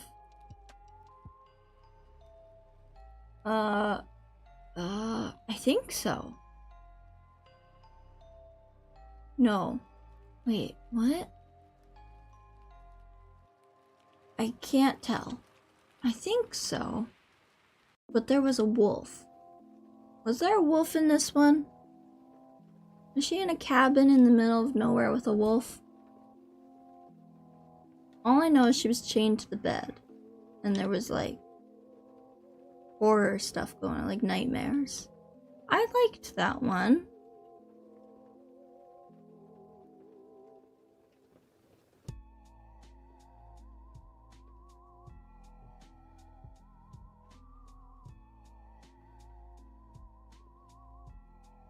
He told R.L. Stine that people tell him they read his books to get ready for his books.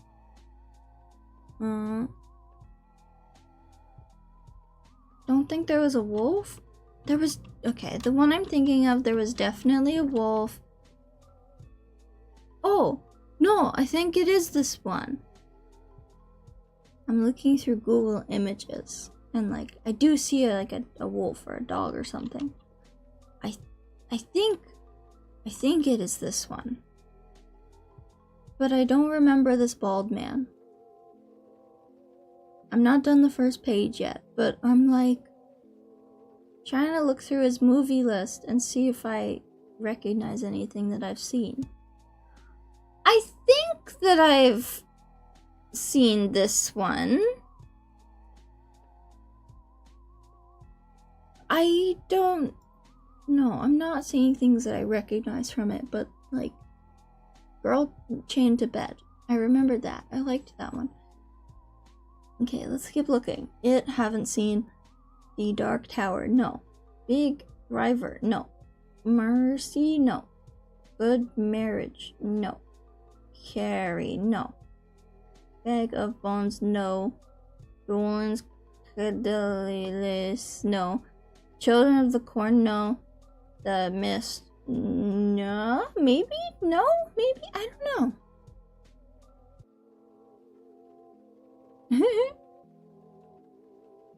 Desperation, no. No. Ooh, that's Johnny Depp. I should watch that. I should watch that one. I'm gonna watch that one. No. No. No. I don't think I've seen any of his movies.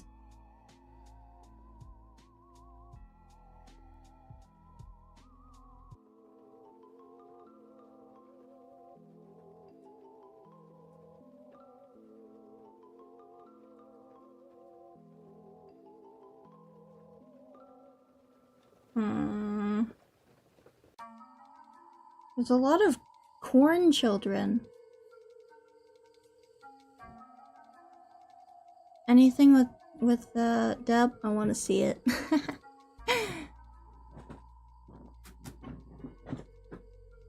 There's a lot of pet cemeteries. I thought that was a children's book.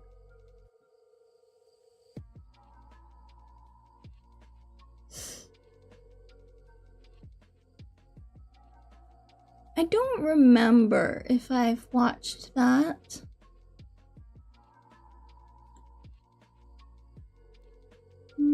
Yeah. Oh, that's this book.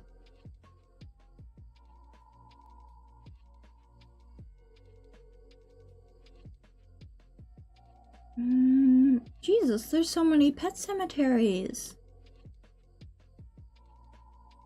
And corn children. Okay, why do they just keep remaking his movies?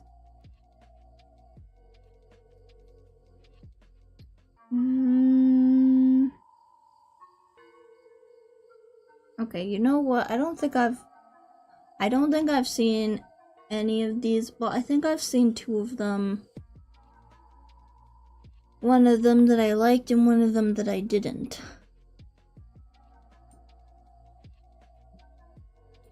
Did I see this one? Yeah, okay, I think I watched In the Tall Grass and I didn't like it. I thought it was really, really stupid. More depressing than scary? Ooh. I thought it was just like a children's book. Yeah, oh my god, guys, In the Tall Grass sucked. That was so bad.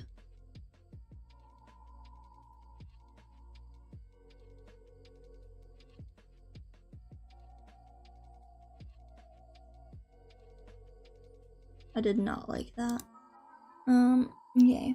Let's continue reading. Okay, college boy, I'm keeping it in mind. He stopped smiling abruptly and butted his smoke. A few moments later, Wisconsin started to send rough nylon down through the blowers. Hall went to work. And after a while, the rats came out and sat atop the bags at the back of the long room, watching him with their unblinking black eyes. They looked like a jury. Cute. What did you think of the recap? Because I remember when I watched it with Peach, and we both did not like it very much.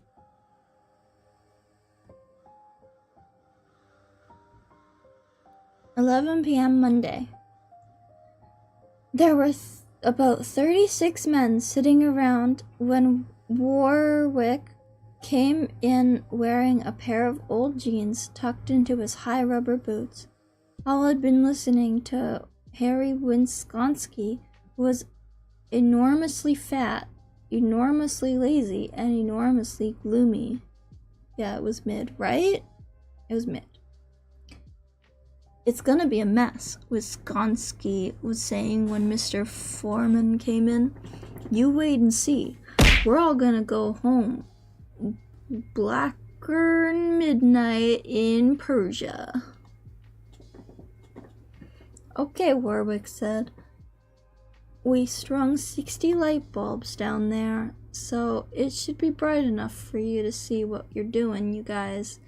He pointed to a bunch of men that had been leaning against the drying spools. "I want you to hook up the hoses over there to the main water conduit by the stairwell."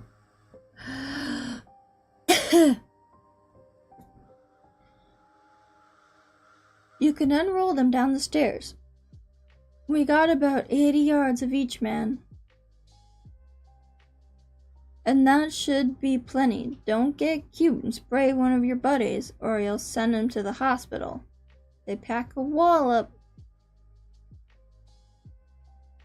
Somebody'll get hurt," Wisconsin prophesied sourly. Wait and see. Wait and see. "You other guys," Warwick said, pointing to the group that Hall and Wisconsin were a part of. "You're the garbage crew tonight. You go in pairs with an electric wagon for each team. There's old office furniture, bags of cloth, hunks of busted machinery, you name it.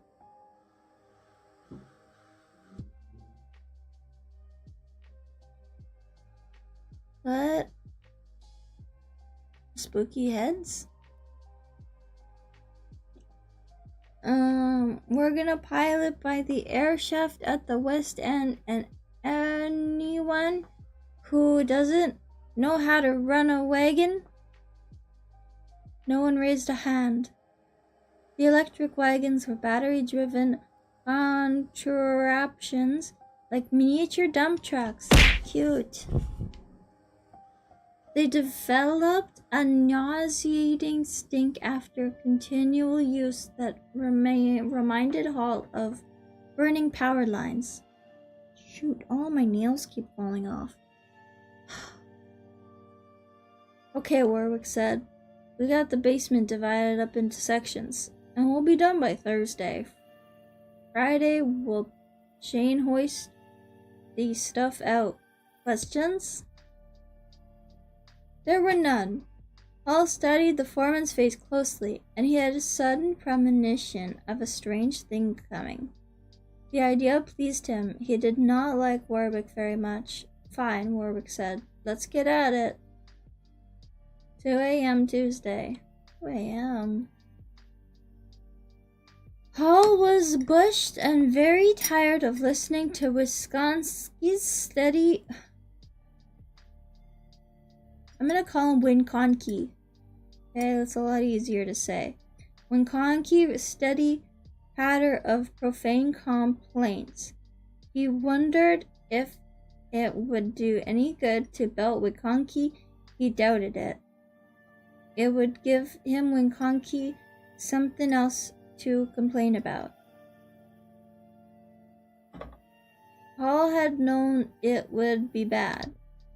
But this was murder. From one thing, he hadn't anticipated the smell. The polluted stink of the river mixed with the odor of decaying fabric, rotting masonry, vegetable matter in the far corner where they had begun. Hall discovered a colony of huge white toadstools poking their way up through the shattered cement. His hands had come in contact with them as he pulled and yanked at a rusty gear-toothed wheel. It felt curiously warm and bloated, like the flesh of a man afflicted with dropsy. The bulbs couldn't banish the 12-year darkness. That's cool. It could only push it back a little and cast a...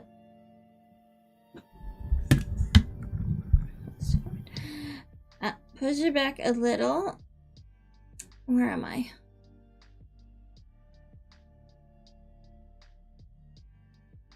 Cast a sickly yellow glow over the whole mess.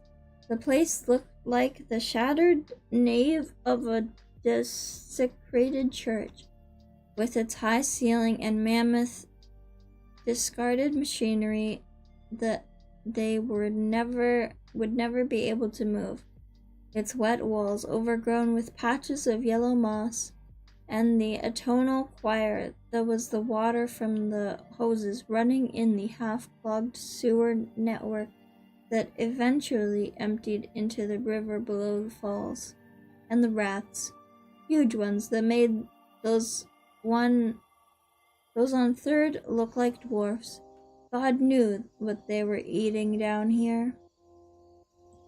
They were continually overturning boards and bags to reveal huge nests of shredded newspaper, watching the atavistic loathing of the pups fled into the cracks and crannies, their eyes huge and blind with the continuous darkness.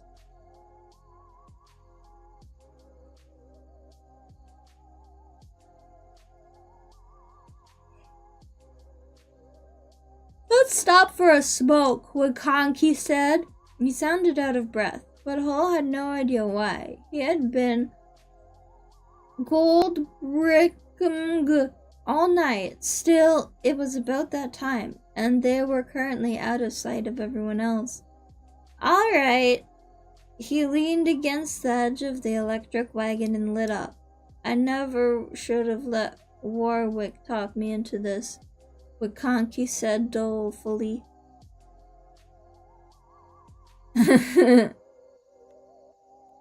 This ain't work for a man.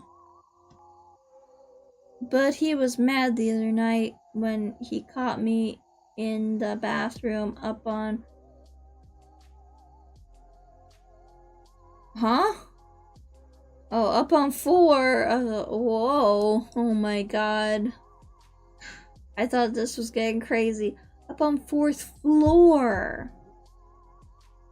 With my pants up. Christ, he was mad. Paul said nothing. He was thinking about Warwick and about the rats. Strange how the two things seemed tied together. The rats seemed to have forgotten all about men in their long stay under the mill. They were impudent and hardly afraid at all. One of them had sat up on its hind legs like a squirrel until Hall had got it in kicking distance, and then it had launched itself at his boot, biting at the leather. Hundreds, maybe thousands. He wondered how many varieties of disease they were carrying around in this black sump hole. And Warwick, something about him. Yeah, I thought he was getting freaky in the bathroom for a second. Caught him on 4? 4? Oh, 4th floor. He was on 4th floor.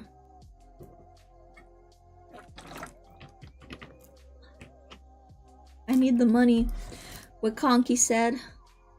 But, Bryce, Jesus, buddy. This ain't no work for a man. Those rats. He looked around fearfully. It almost seemed like they think. You ever wonder how it'd be if it was little and we were big? And they were big. Oh, shut up, Hall said.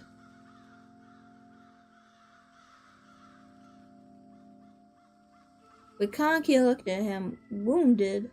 Say, I'm sorry, buddy. It's just that... He trailed off. Jesus, this place stinks, he cried. This ain't no kind of work for a man! A spider crawled off the edge of the wagon and scrambled up his arm. He brushed it off with a choked sound of disgust. Come on, Hall said, snuffing his cigarette. The faster, the quicker. I suppose, Wakanki said miserably. I suppose. 4 a.m. Tuesday. Lunchtime. Lunchtime. Hall and Wakanki sat with 3 or 4 other men, eating their sandwiches with black hands that not even the industrial detergent could clean. Holly looking into the foreman's little glass office. Warwick was drinking coffee and eating cold hamburgers with great relish. Ooh, I wonder what kind of relish it is. Ray Upson had to go home, Charlie Brochu said. He puke? Someone asked. I almost did. Nah.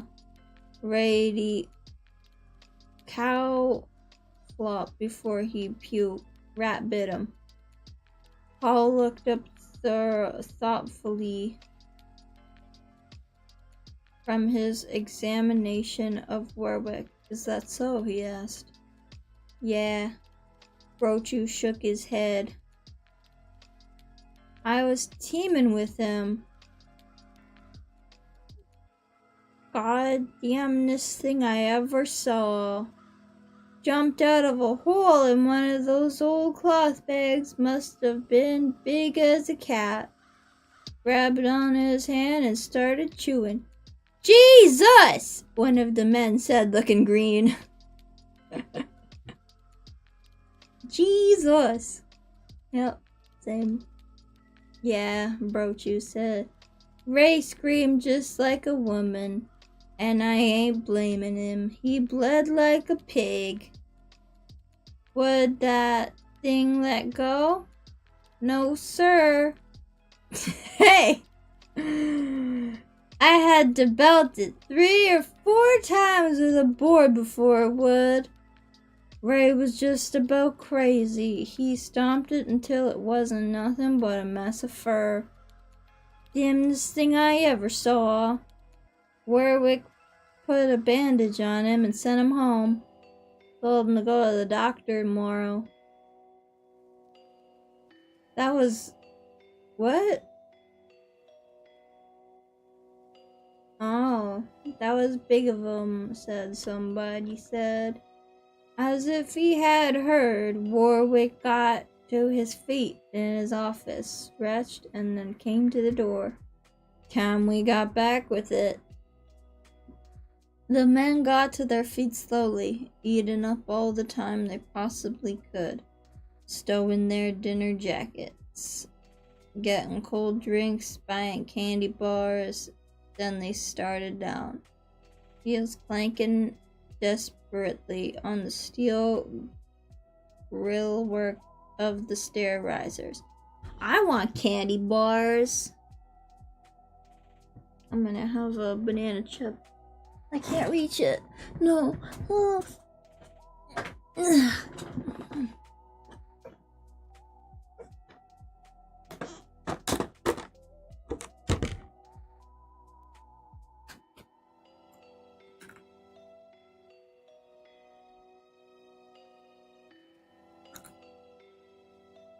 Banana chip, banana chip.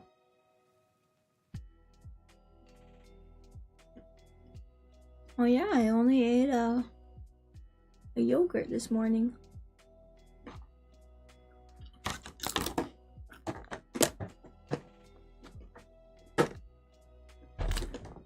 I kind of want to go get a protein bar at the store.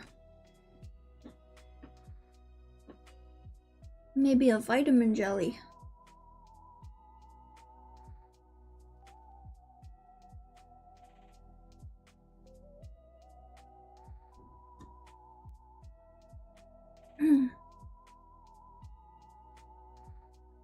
Warwick passed Hall, clapping him on the shoulder. How's it going, college boy? He didn't wait for an answer. Come on, Hall said patiently to McConkey. He was tying his shoelace. They went downstairs. 7 a.m. Tuesday. Hall and McConkey started walking out together. It seemed... choking on a banana chip.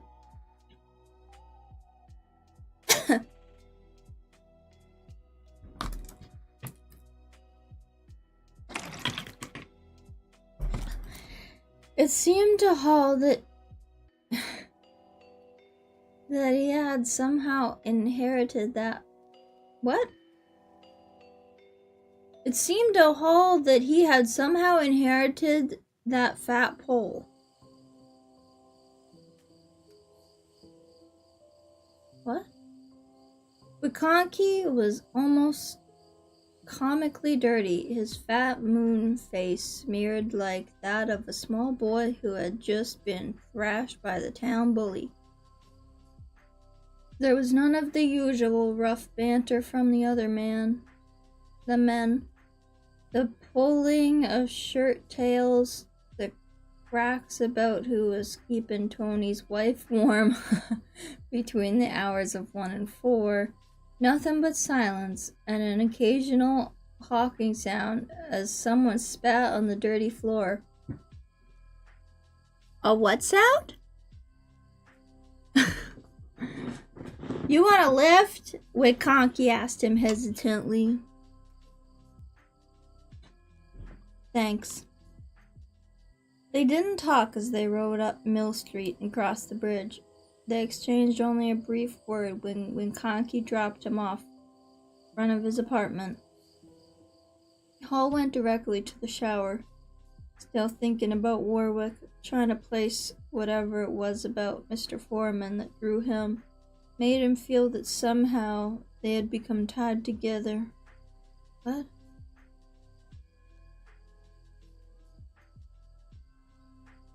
He slept as soon as his head hit the pillow, but his sleep was broken and restless. Same! He dreamed of rats. I didn't dream of rats, but I like rats. 1 a.m. Wednesday. At 1 a.m. Waking at 1 a.m.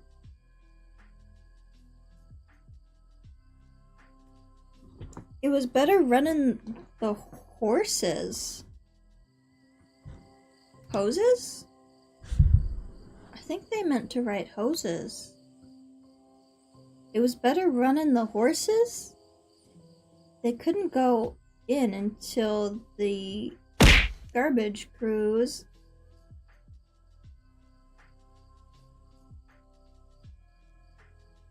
had finished a section, and quite often they were done hosing before the next section was clear, which meant time for a cigarette.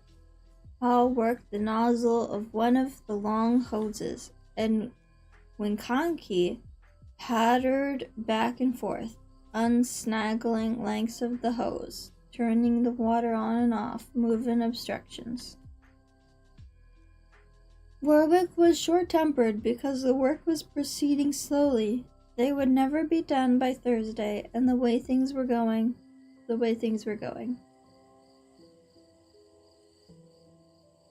Yeah, they were working on a helter-skelter jumble of 19th century office equipment that had been piled in one corner. Smashed roll-top desks, moldy ledgers, reams of invoices, chairs, and with broken seats, and it was rat heaven. Scores of them squeaked and ran through the dark and crazy passages that honeycombed the heap, and after 2 men were bitten, the others refused to work until Warwick sent someone upstairs to get heavy rubberized gloves, kind usually reserved for dye-house crew, which had to work with acids. That's smart. They should have equipment. Paul and Winkonki were waiting to go in with their hoses, with a sandy-haired, bull-necked named Carmichael. I like that name. Began howling curses and beaking away, slapping at his chest with his gloved hands. A huge rat with gray streaked fur and ugly, glaring eyes had bitten into his shirt and hung there, squeaking and kicking at Carmichael's belly with its back paws. Aww. Carmichael finally knocked it away with his fist, but there was a huge hole in his shirt, and a thin line of blood trickled from above. One nipple! The anger faded from his face. He turned away and retched. The rat bit his nipple! Bit his nipple off! That's what I would do if I was a rat. I would aim for the nipples. Paul turned his hose on the rat, which was old and moving slowly. A snatch of Carmichael's shirt still caught in its jaws. The roaring pressure drove it backwards against the wall, where it smashed limply. Yeah, why don't they just use the hose to kill the rats? Warwick came over, an odd, strained smile on his lips. He clapped Hall on the shoulder. Damn sight better than throwing cans at the little buggers, huh, college boy? Little buggers. Winkonki said, it's a foot long. That's pretty regular, right? The rats in Shinjuku are about that big. Hi. At least buy dinner first. Turn that hose over there. Warwick pointed at the jumble of furniture. You guys get out of the way. With pleasure, someone muttered. Carmichael charged up to Warwick, his face sick and twisted. I'm gonna have compensation for this. I'm gonna... Sure, Warwick said, smiling. You got bit on the... You... Sure, Warwick said, smiling. You got bit on the titty. Get out of the way before you get pasted down by this water.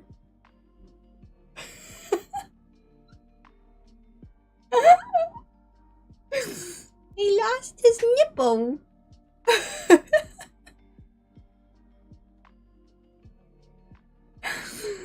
Oh my god. Hall pointed the nozzle and let it go. It hit with a white explosion of spray, knocking over a desk and smashing two chairs to splinters.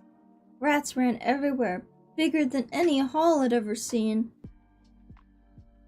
He could hear men crying out in disgust and horror as they fled, things with huge eyes and sleek, plump bodies. He caught a glimpse of one that looked as big as a healthy 6-week puppy. He kept up until he could see no more, then shut the nozzle down. Okay, Warwick called, let's pick it up. I didn't hire out as no exterminator. Sigh. Ipeston called mutinously. Hall had tipped a few with him the week before. Huh? He was a young guy wearing a smut-stained baseball cap and a t-shirt. Soot? That you, Ipeston? Warwick asked genially. I'm gonna name him Ippen. I'm gonna name him Ippen. Ippen looked uncertain, but stepped forward. Yeah, I don't want no more of these rats. I hired to clean up, not to maybe get rabies or typhoid or something. Maybe you best count me out. There was a murmur of agreement from the others. Wikonki stole a look at Hall, but Hall was examining the nozzle of the hose he was holding. It had a bore like a 45 and could probably knock a man 20 feet. You saying you wanna punch your clock, Sigh? Thinking about it, Ippen said. Warwick nodded. Okay. You and anybody else that wants. But this ain't no unionized shop. And never has been. Punch out now and you'll never punch back in. I'll see to it. Aren't you some hot ticket? Hall muttered. Warwick swung around. Did you say something, college boy? Hall regarded him blandly. Just clearing my throat, Mr. Foreman. Warwick smiled. Something tastes bad to you? Hall said nothing.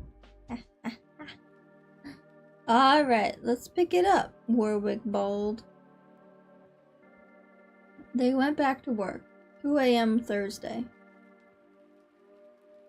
Hall and Wikonki were working with the trucks again, picking up junk. The pile by the west air shaft had grown to amazing proportions, but they were still not half done. Happy 4th, Wikonki said when they stopped for a smoke. They were working near the north wall, far from the stairs. The light was extremely dim, and some trick of acoustics made the other men seem miles away. Thanks. Hall dragged on his smoke. Haven't seen many rats tonight. Nobody has, Wikonki said. Maybe they got wise. They were standing at the end of a crazy, zigzagging alley formed by piles of old ledgers and invoices, moldy bags of cloth, and two huge flat looms of ancient vintage. Gah! Wikonki said, spitting. That Warwick. Where do you suppose all the rats got to? Hall asked, almost to himself. Not into the halls. He looked at the wet and crumbling masonry that surrounded the huge foundation stones. They'd drown. The river saturated everything.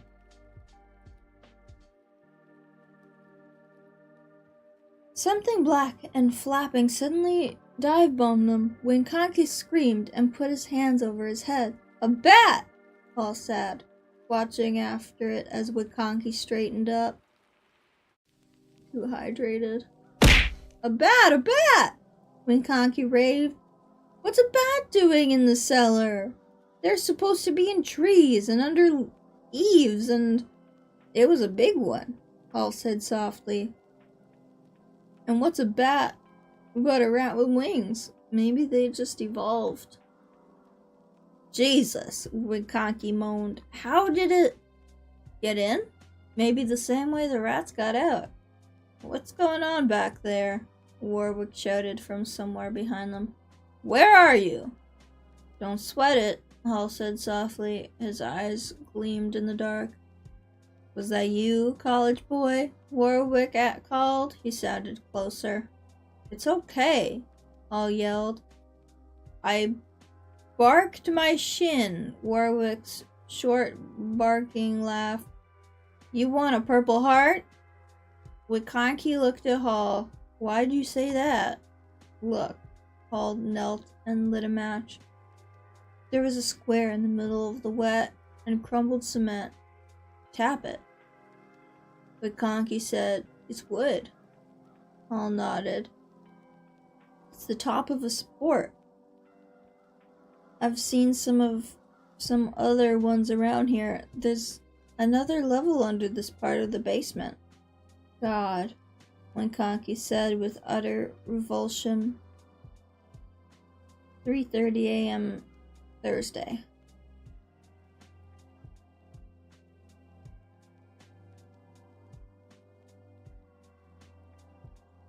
This is long. We're almost done.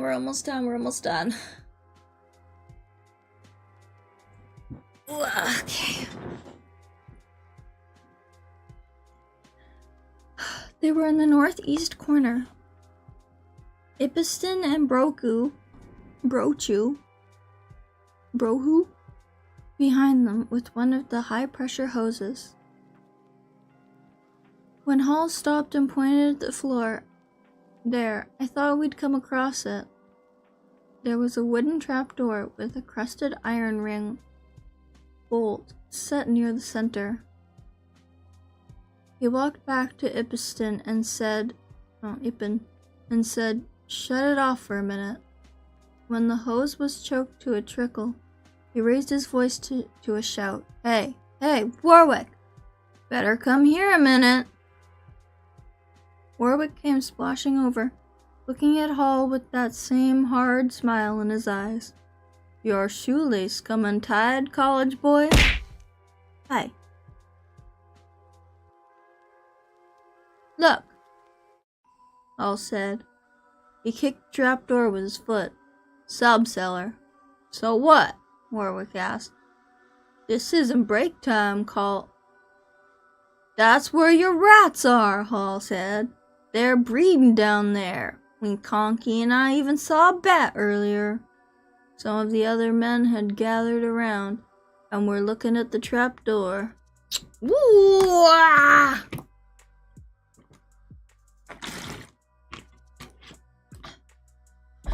I don't care, Warwick said. The job was the basement, not... You'll need about 20 exterminators, trained ones, Hall was saying. Going to cost the management a pretty penny. Too bad. Someone laughed. Bad chance. Warwick looked at Hall as if he were a bug under glass. You're really a case, you are. he said, sounding fascinated. Do you think I give a good goddamn how many rats there are under there? No, I did, I hydrated it. I was at the library this afternoon and yesterday, Hall said. Good thing you kept reminding me I was a college boy. I read the town zoning ordinances, Warwick. They were set up in 1911, before this mill got big enough to co-opt the zoning board. Know what I found? Warwick's eyes were cold. Take a walk, college boy, you're fired. I found out. Hall pluffed as if he hadn't heard. I found out that there is a zoning law in Gates Falls about vermin. You spell that VERMIN in case you wondered. It means disease-carrying animals such as bats, skunks, unlicensed dogs, and rats, especially rats. Rats are mentioned 14 times in 2 paragraphs, Mr. Foreman, so you just keep in mind that the minute I punch out, I'm going straight to the town commissioner and tell him what the situation down here is. He paused, relishing Warwick's hate-congested face. I think that between me, him, and the town committee, we can get an injunction slapped on this place. Hey, I do not carry disease. I only carry happiness and love.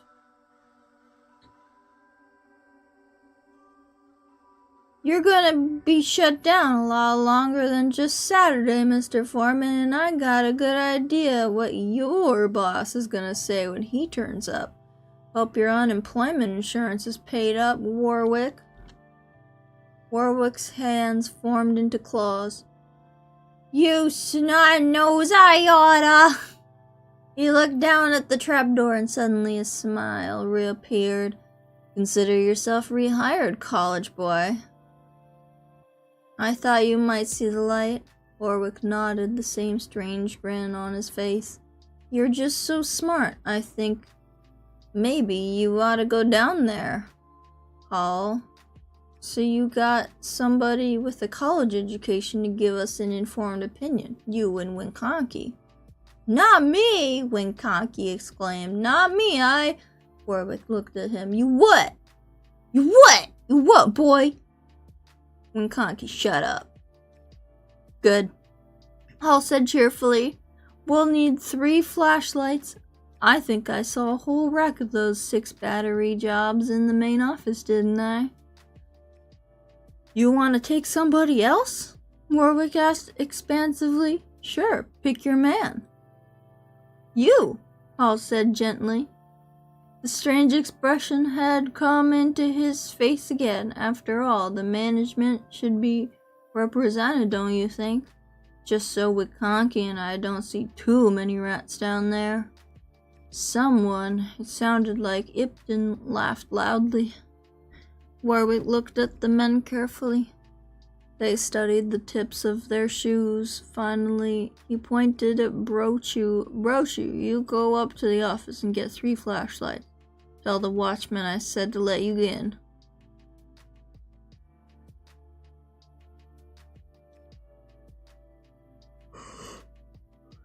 Why'd you get me into this? Winkonki moaned to Hall. You know I hate those. It wasn't me, Hall said.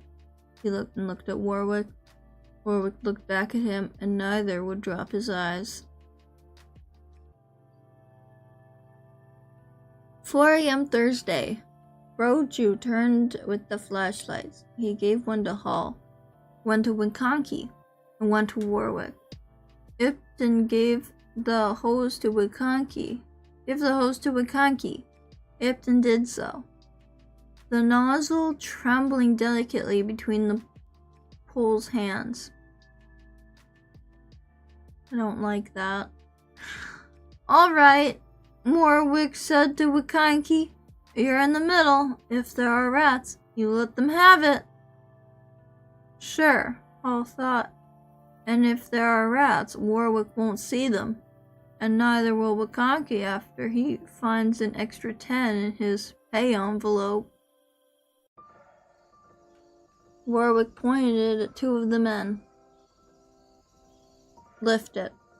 One of the men over the ring bolt and pulled for a moment. Hall didn't think it was going to give, and then it yanked free with an old crunching snap.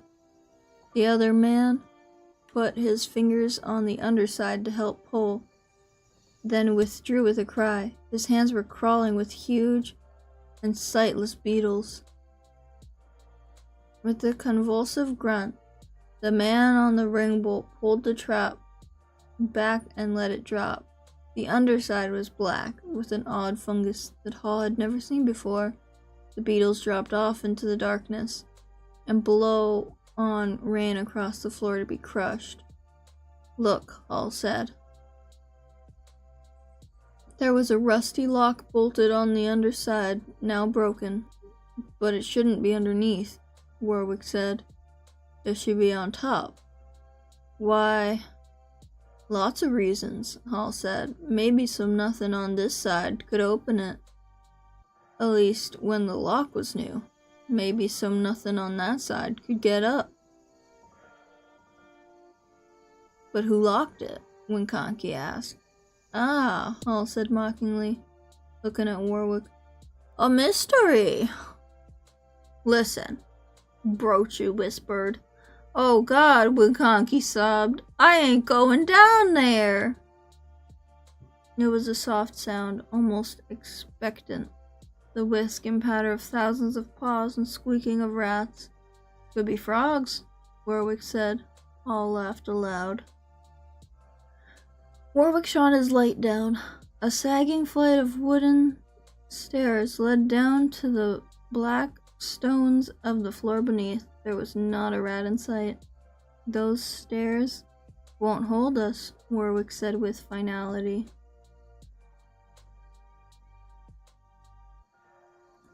Brocha took 2 steps forward and jumped Jip, and down on the first step it creaked but showed no sign of giving way. I didn't ask you to do that, Warwick said. You weren't there when that rat bit Ray, Brochu said softly. Let's go, Hall said.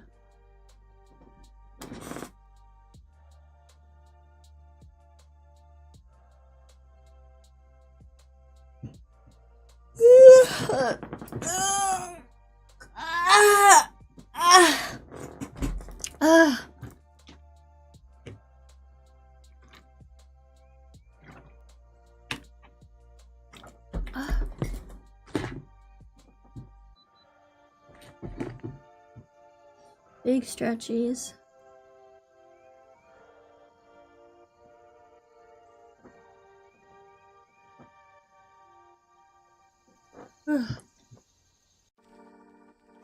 Warwick took a last sardonic look around the circle of men, then walked to the edge with Hall. Wikanki stepped reluctantly between them. They went down one at a time, Hall, then Wikanki, then Warwick. Their flashlights' beams played over the floor, which was twisted and heaved into 100 crazy hills and valleys. The hose thumped along behind Winkonki like a clumsy serpent. When they got to the bottom, Warwick flashed his light around. It picked out a few rotting boxes, some barrels, little else. The seep from the river stood in puddles that came to ankle depth on their boots. I don't hear them anymore, Winkonki whispered. Oh, I don't hear them anymore, Winkonki whispered. They walked slowly away from the trapdoor, their feet shuffling through the slime. I really wish that they would put like the Winkonki whispered and then what they say, you know? The way that they say it and then what they say, so that you read it properly in your head even when you're reading. You know what I mean? Anyways, they walked slowly away from the trapdoor, their feet shuffling through the slime. Hall paused and shone his light on a huge wooden box with white letters on it.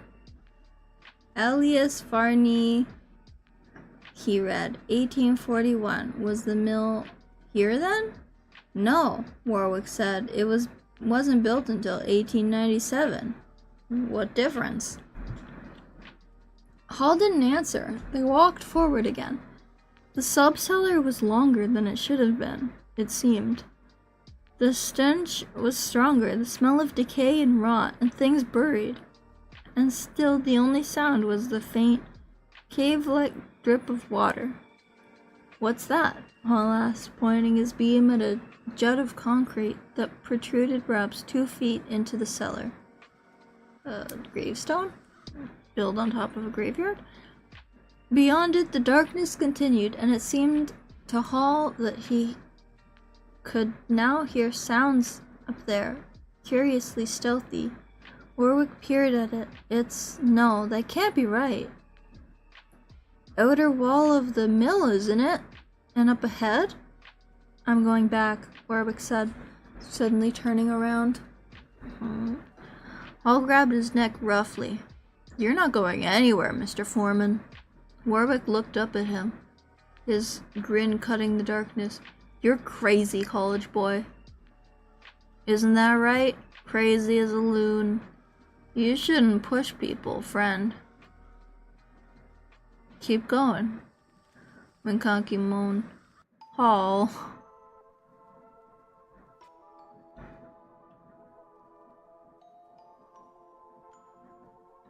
Let the bots watch, I guess. Numbers are good for the algorithm. Oh, bots, welcome. I'm not giving you any money, but Give me that. Hall grabbed the hose. He let go of Warwick's neck and pointed the hose at his head. When Conky turned abruptly and crashed back towards the trap door. Hall did not even turn. After you, Mr. Foreman.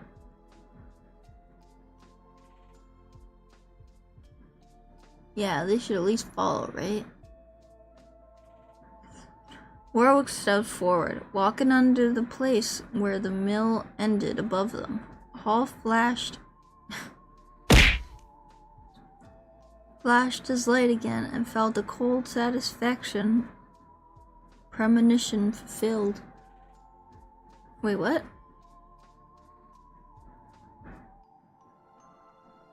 Warwick stepped forward, walking under the place where the mill ended.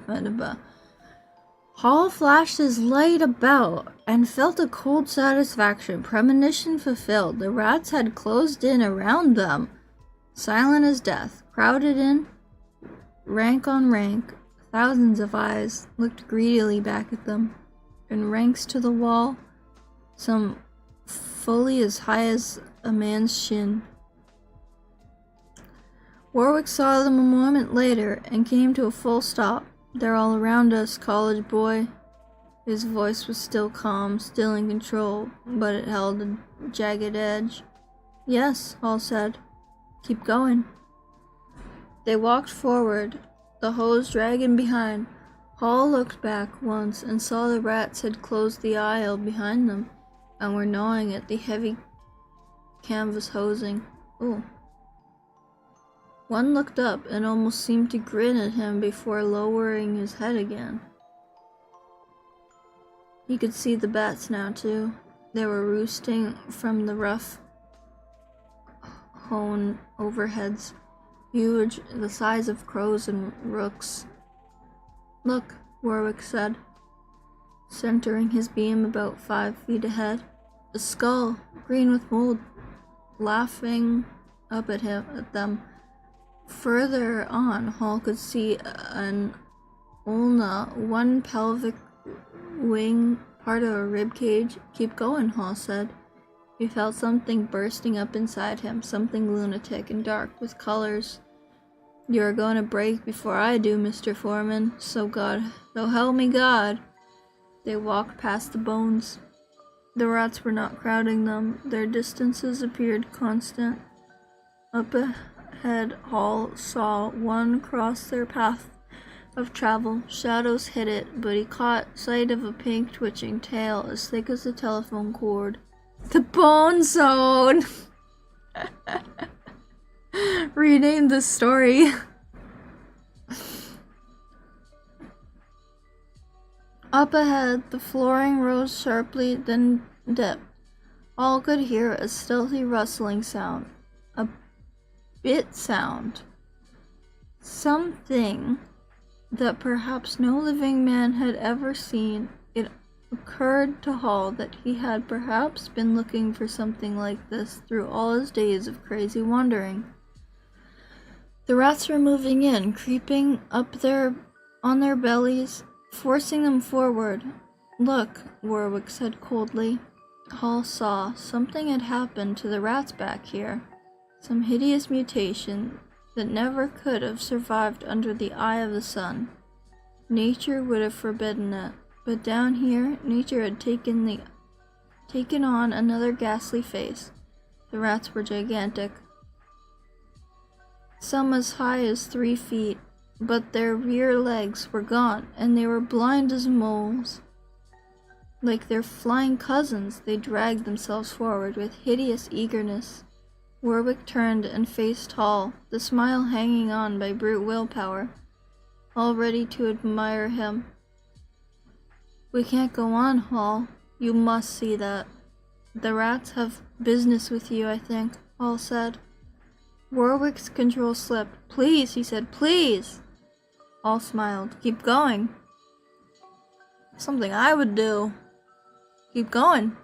Go on. Do it. Go.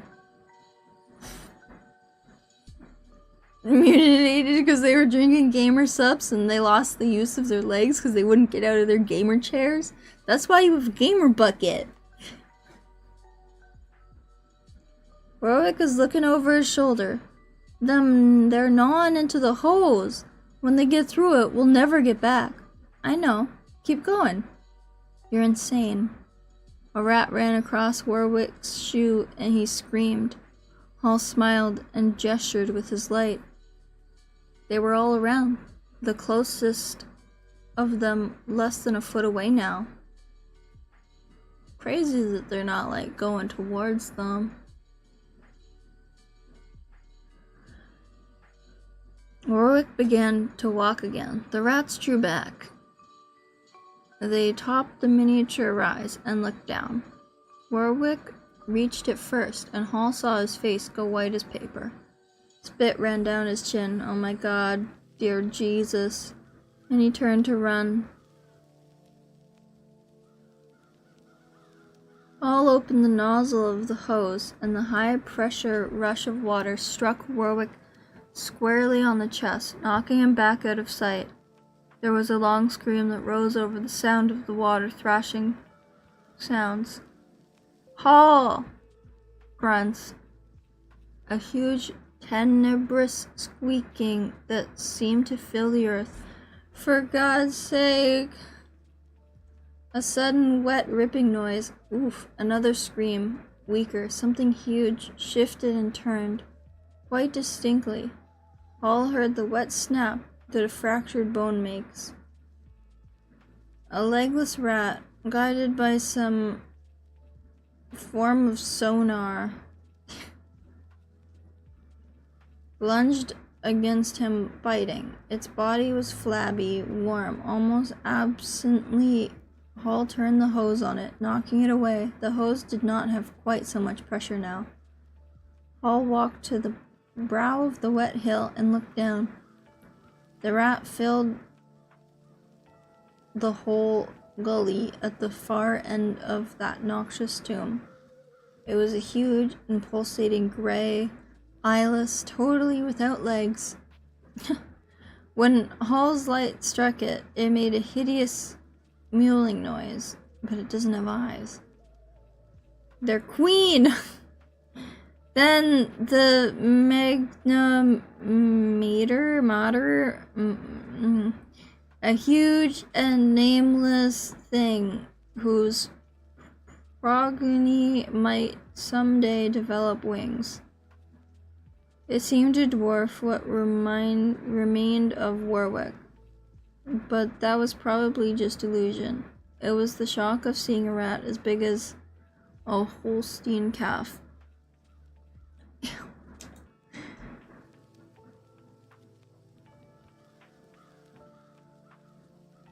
Right? I love bats. I love bats so much. One of my favorite creatures. Goodbye, Warwick. All said. The rat crunched over Mr. Foreman, jealously ripping at one limp arm. Hall turned away and began to make his way back rapidly, halting the rats with his hose, which was growing less and less potent. Some of them got through and attacked his legs above the tops of his boots with biting lunges. One hung stubbornly on at his thigh, ripping at the cloth of his corduroy pants. Hall made a fist and smashed it aside. He was clearly nearly three-quarters of the way back when the huge whirring filled the darkness. He looked up and a gigantic flying form smashed into his face. The mutated bats had not lost their tails yet. It whipped around Hall's neck, and the loathsome coil and squeezed his teeth sought the soft spot under his chin. It wriggled and flapped with its membranous wings, clutching the tatters of his shirt for purchase.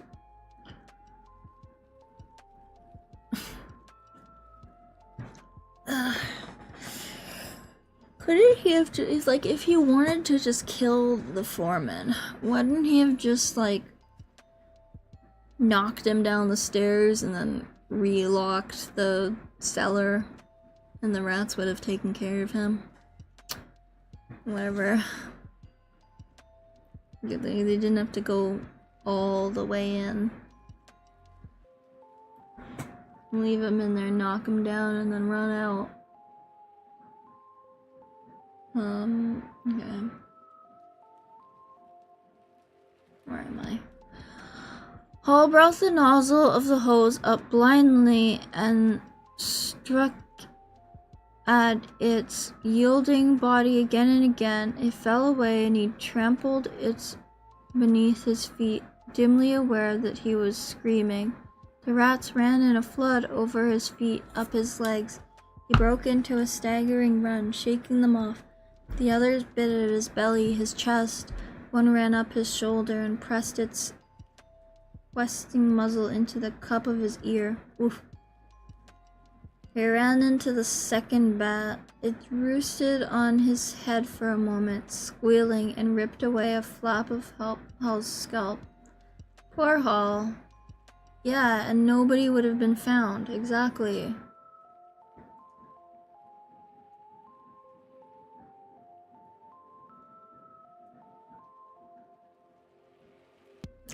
No, I don't think the body could have been found. No, because the rats would have devoured him. The rats would have eaten him whole and nobody would have gone down there. He felt his body growing numb, his ears filled with the screeching and yammering of many rats. He gave one last heave, stumbled over furry bodies, fell to his knees, and began to laugh, a high, screaming sound. 5 a.m. Thursday. Somebody better go down there, Brochu said tentatively. Not me, Wincocky whispered. Not me. No, not you, Jelly Belly, Impton said with contempt. Well, let's go. Nobody go down there, Brogan said, bringing up another hose. Me, Ippen, Dangerfield, Nedu, Stevenson, go up to the office and get a few more lights. There is no time for that. Ipton looked down into the darkness thoughtfully. Maybe they stopped for a smoke, he said. A few rats. Stevenson came, back with the lights. A few moments later, they started down. That's the end. That's the end.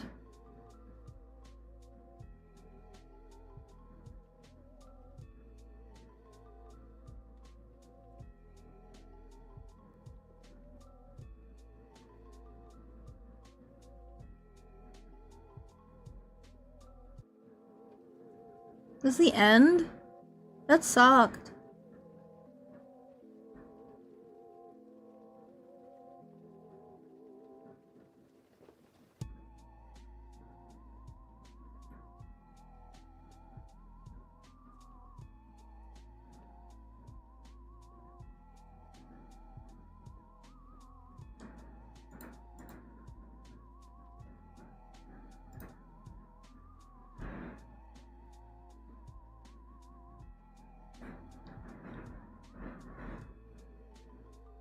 I can't say I'm a fan of his writing.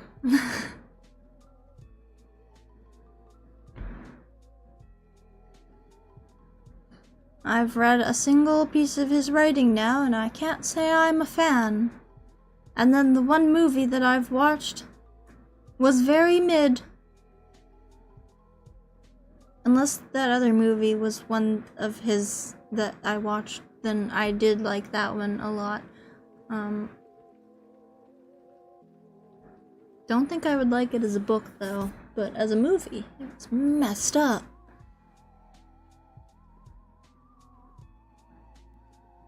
I'm gonna watch it again. See if that's actually the one I'm thinking of. But yeah, that's the end of the story? That was not good. I don't know, I feel like the writing would have been better, like it would have been more scary if he really took time to explain all of the details to like really make you feel everything that was there and really make you see everything, like how gruesome and nasty and gross everything was. Like, I think he just stopped short, you know? He needs more, detail in the writing, first of all. And second of all, what is that ending? There was no conclusion. Like, we know the ending, kind of, but, like, I don't know, I think there just should have been more. There should have been more detail to really get the emotions and everything. I could write this way better.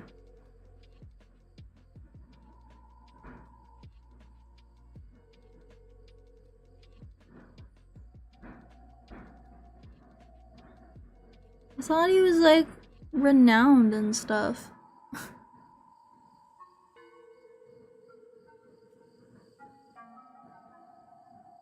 Anyways, the next book that I'm gonna read you guys is Battle Royale. Which is basically like... So I've never read Lord of the Flies, but people say that it's basically like a Japanese version of Lord of the Flies. Basically. It's a Japanese book, and I read the English translation. So we'll be reading the English translation of an originally Japanese book. But it is one of my favorite series. And yeah, I absolutely adore it. I've always wanted to cosplay it. They used to sell the collars from Battle Royale at like anime conventions, and I really wanted one, but back in that time, they were way too expensive for me. Because, you know, back at that time, I had no money. I had like $50 to spend at an anime convention, and the collar was $50. And I was like, I really want it, but I can't, you know? But I always wanted it. And maybe someday I'll buy it. I'm sure they're way cheap now. They gotta be on like AliExpress or something, you know? I could just make it. I don't know.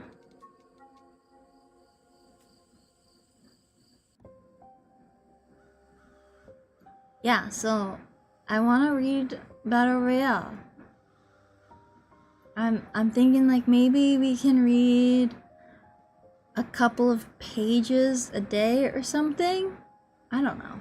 I don't know how I'll do it, but let's see if there is a version of it online that I can read.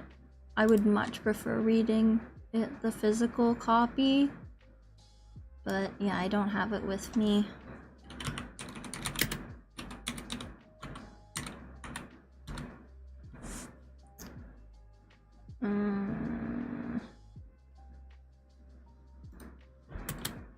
Book. Oh, apparently it's on Netflix. Novel. Where can I read the novel?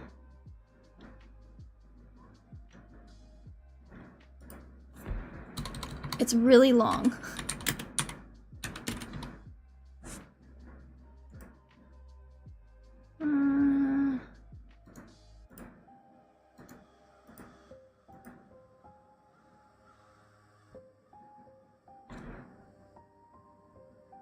Oh yeah, and the book? Okay, so like the book had some of my favorite things about it is the book had a page that was the map of the island so that you always knew where on the map things were happening, so you could like refer back to the map and be like, okay, so they're here right now.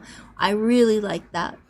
And because there's a lot of characters, there was also a page that had a list of all of the characters' names, like the student record kind of thing, so that you love, so I love that because I can refer back and be like, okay, it's this person and this is the information about them.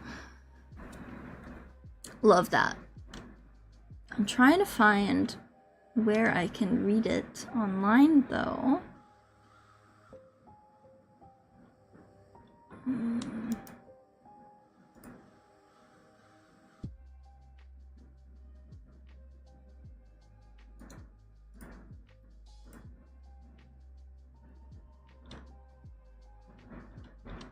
In English.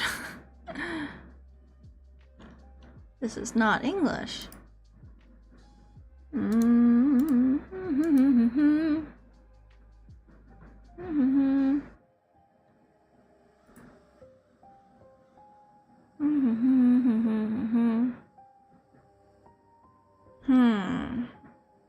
finding a lot of like the comic, the movie, different languages. I need an English one.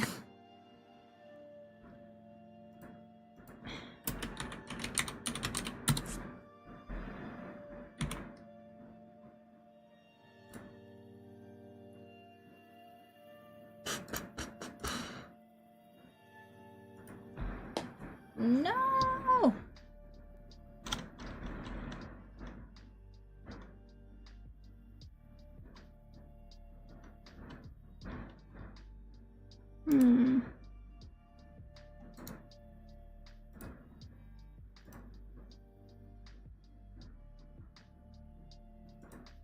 This is hard to find.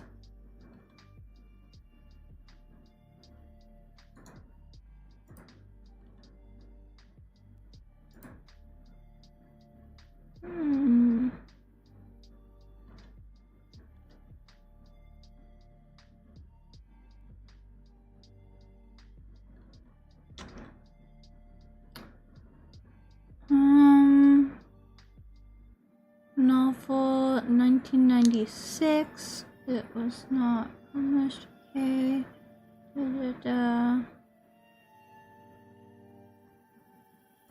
Can I read it? I want to read it.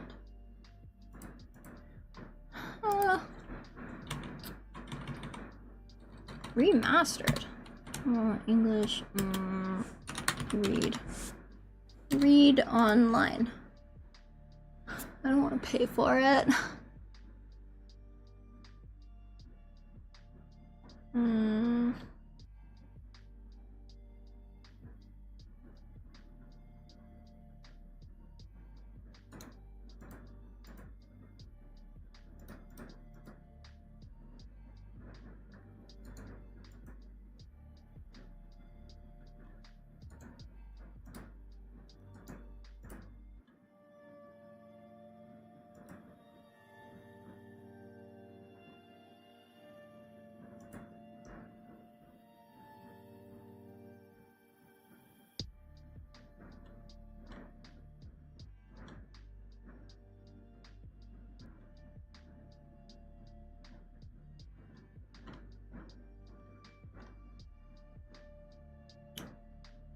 Heck, man, I just want to read this book. Why can't I just read this book?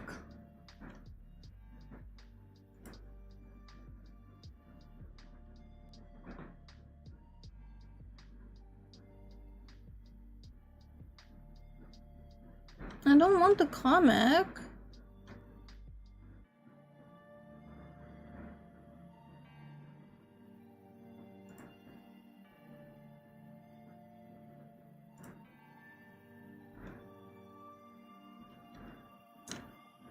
Huh.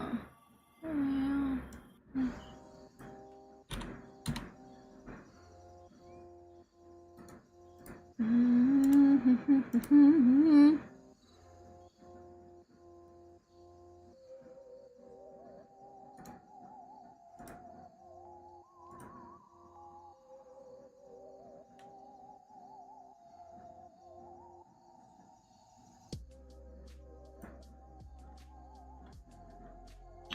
Well, would be hard for you to read us the comic. Yeah, right?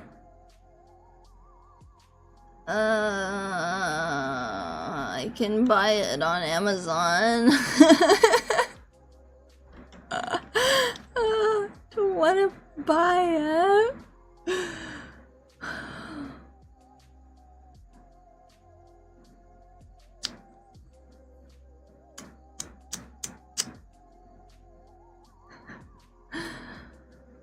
Ugh.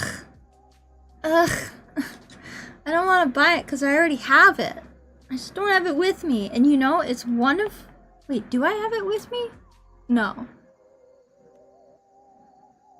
No, I didn't. I didn't bring it with me. It's totally one of those things that I would have brought with me to Japan, though, because it's just one of my favorite things, but I did not bring it. And I've always regretted it. One of those things that I regret. Ugh. Does anyone know where to read things online for free? Read online free. Oh, you don't. I'm also gonna BRB. I'm gonna go get my lunch, which is a hard-boiled egg. And then I'm gonna try and find this book. BRB.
Oh, I'm back with my lunch. I was out of hard-boiled eggs, so I have microwave meatballs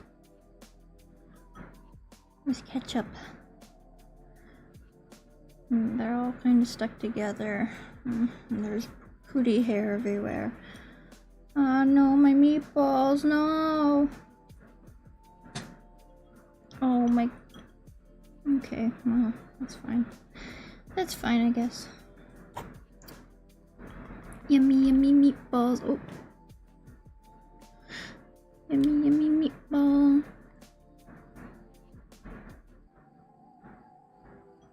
They're on little sticks, but they all kind of got stuck together when I microwaved them, and now they're coming off the sticks, and now it's like really hard to get them, and kind of mixed all of my ketchup and mustard together. But I guess that's fine.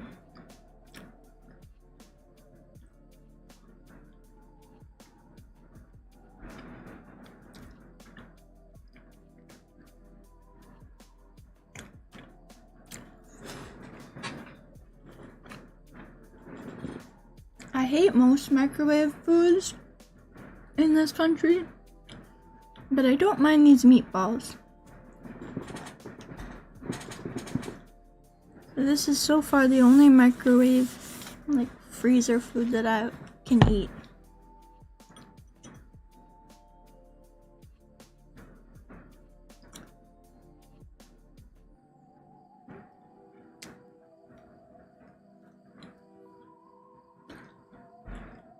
In Canada, though, I love frozen dinners.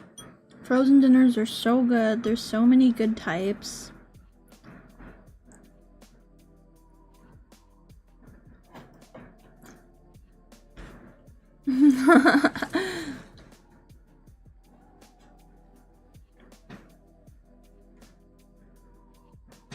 Don't like mustard?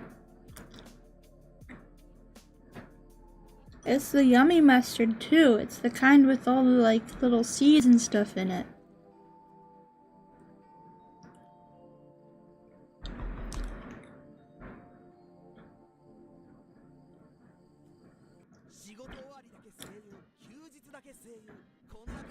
The one that like comes in the little glass jar and you have to scoop it with a spoon.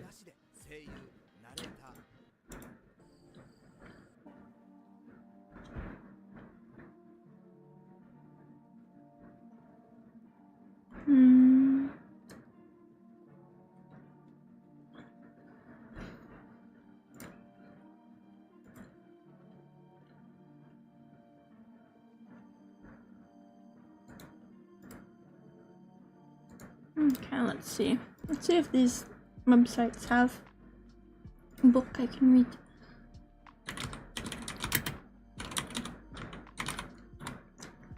Like, I don't want to log into your website unless I can read the book. Not in library!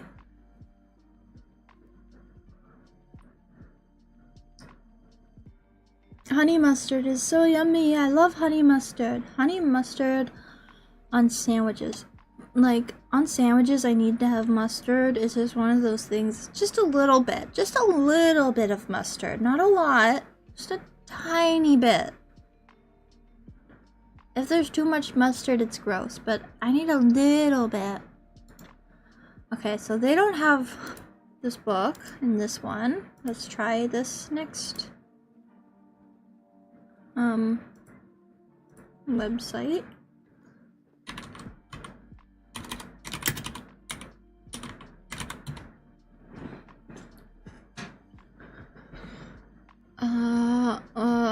It looks like they might have it.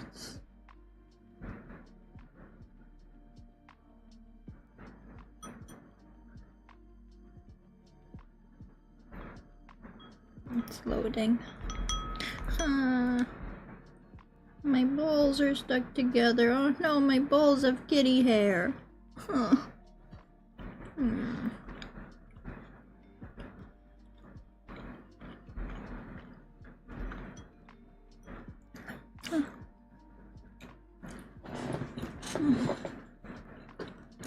Need to be logged in. Okay. Okay.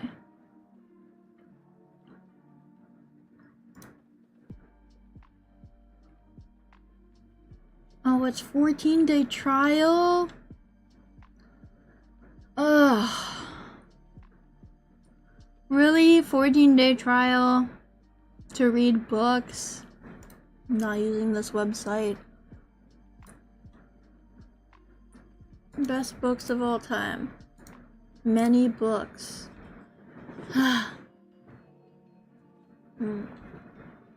Novel 11.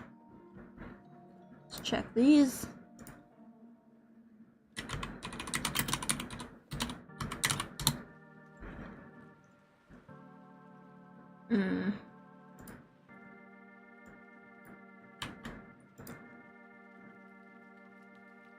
Okay, no.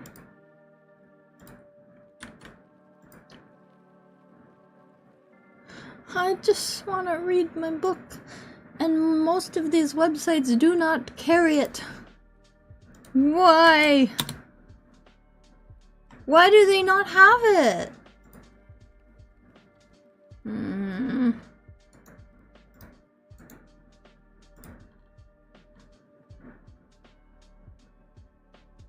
30-day trial? Do they not want us to read?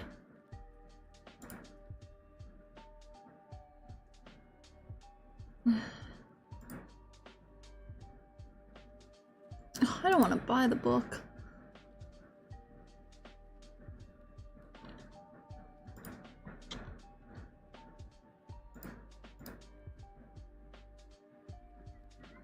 Right?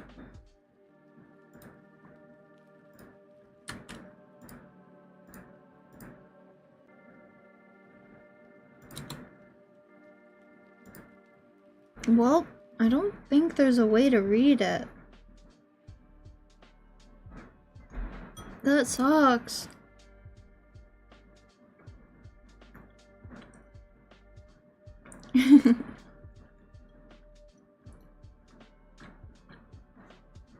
No.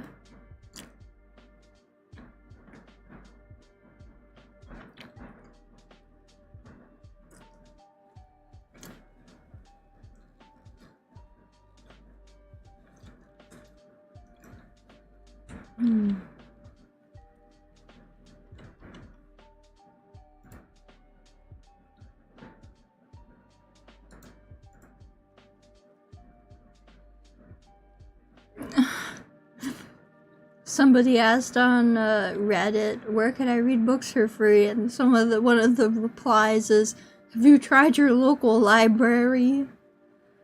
Bro, I would, but their books are not in English.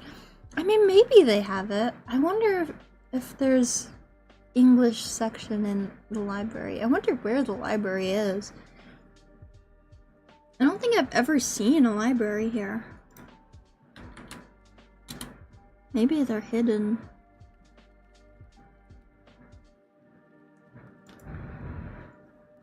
Well, some stores that sell books have like a really small English translated section. But this is an old book, and I don't think that they would have it. But I wonder if they're... yeah.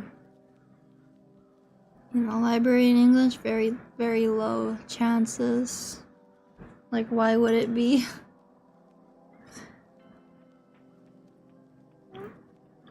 I might have to buy it on Amazon.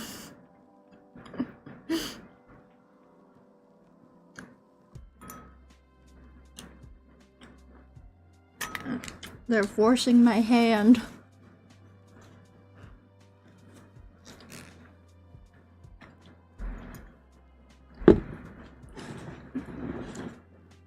Okay, let's see if there's a library, you know?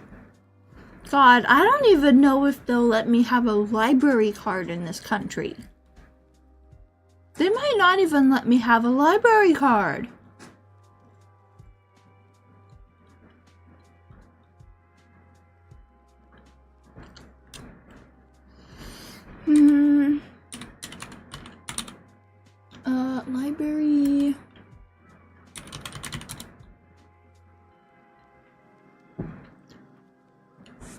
Ooh. Ooh, there's a library in my area. Ooh. Ooh. Where's my house? Oh. It's a bit of a walk, but maybe I'll...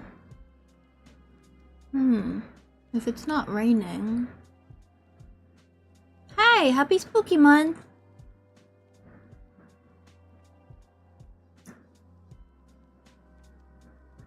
Local libraries looking for a quick hookup. Local libraries in my area. It's a little bit of a walk, but maybe I'll go check the library and see if they have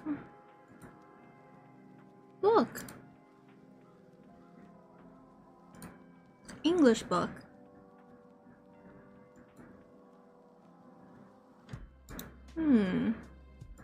Maybe they have a website. That's pretty rare in Japan to have a website. Do they have English?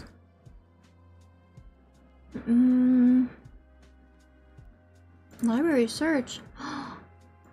Can I just search the book? Yeah.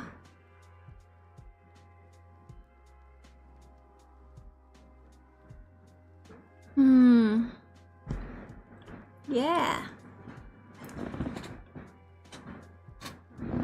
Okay, let's see. I searched up Battle Royale.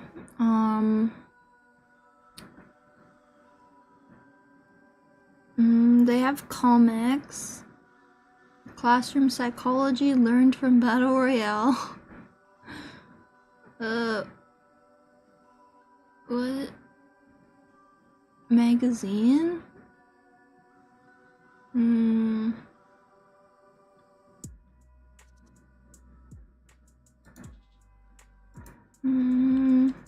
I think they have the comics, but they don't have the novel.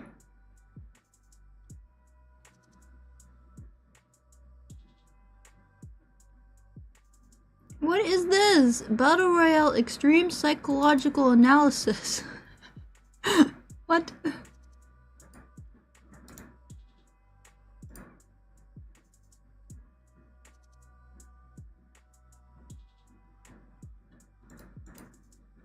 What is this?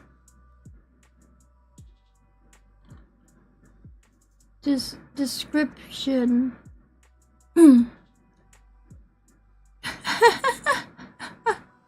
Description: hatchet, sickle, crossbow, gun, machine gun, a bloody murder drama between junior high school students. We explored the hidden theme behind the criticism of the original Battle Royale film, a thorough analysis of the problems in modern Japanese society and what an ideal society would be. They have analysis books, but they don't have the actual novel? Why? What?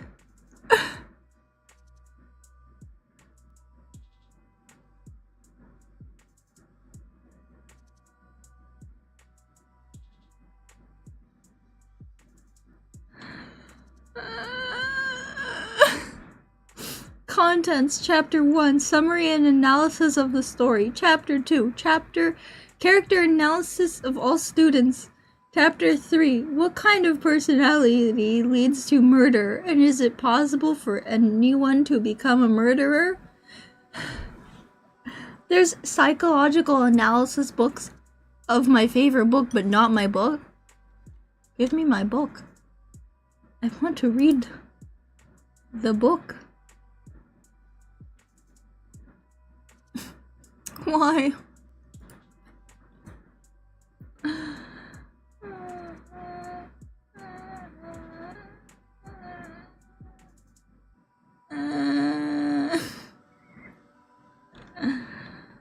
Okay, I guess I'm not going to the library because they don't even have it.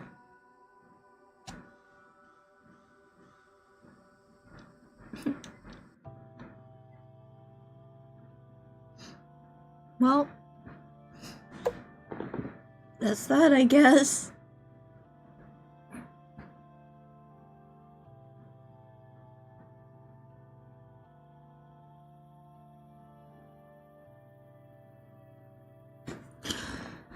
Why do they have to make reading so hard?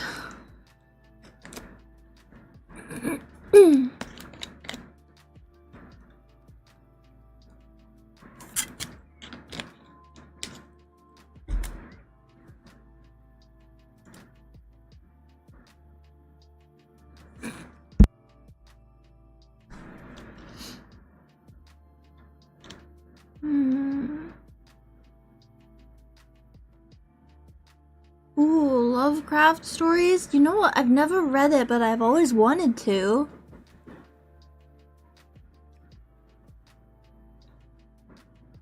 I've always wanted to read Lovecraft stories. We should do that. Maybe next Halloween I'll get that. We'll read through it.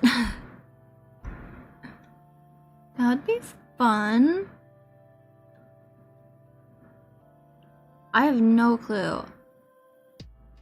But it would be cool to obtain the book, you know, the big book and read through it with y'all. I would totally love to have the physical book for that. 'Cause it looks really cool.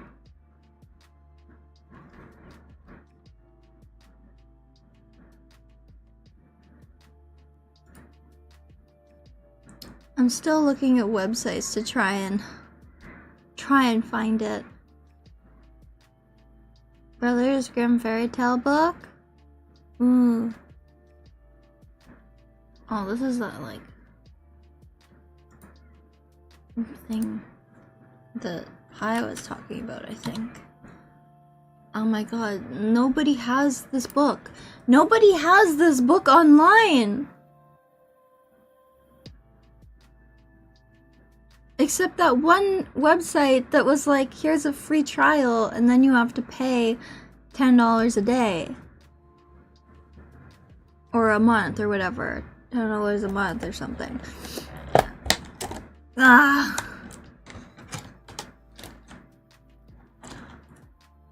$10 a month is too much to read something. Especially because the book on Amazon is $25. Exactly! Unless you're a speed reader and you read a lot, you know? Then I guess it's worth it. But I don't read that much.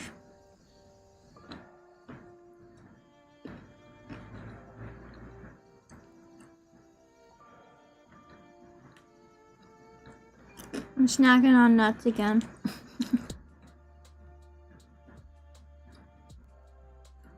The balls was just not enough.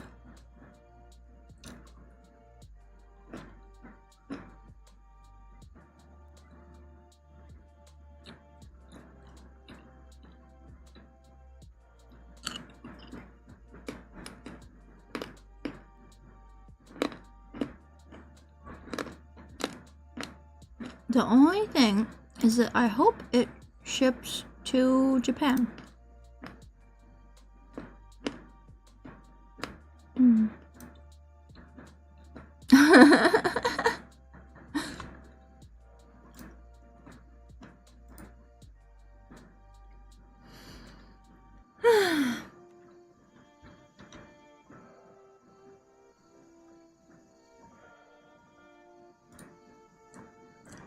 Well, sad.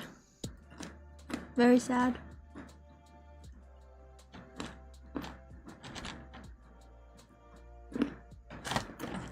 I just can't stop munching on them. They're so good.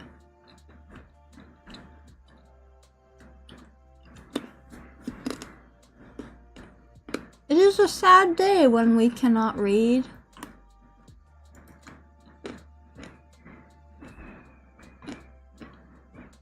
I agree, screaming children outside. Well, we do have more of these short scary stories that I have that we can continue to read through because I'm still interested in what they are.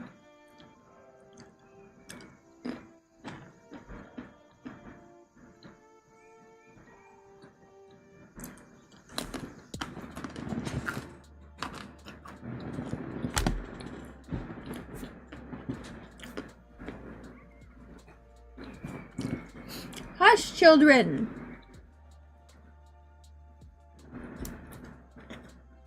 Trying to read and eat nuts. Oh my god, why is there cat hair all over everything? Cat hair on my Aquarius. Okay. I wanna read more of these short stories, these one paragraph spooky stories. The only problem is that I can't read and munch snacks at the same time. I wish I had two mouths.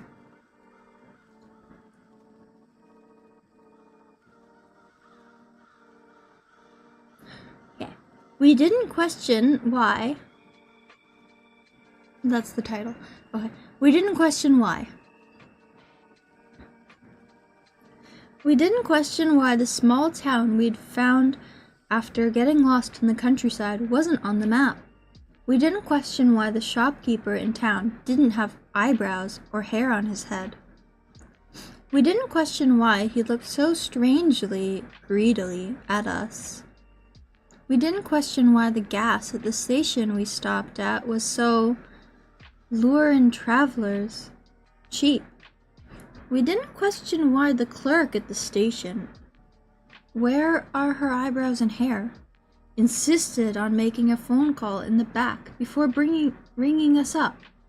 We didn't question why the funny man outside by our car let us know that the sun was going down. We didn't question why so many bald people stood on the street watching us frantically leave their town behind. We didn't question why we began pulling our hair out or why we decided to turn around and head back to town. We knew why. What? What? What?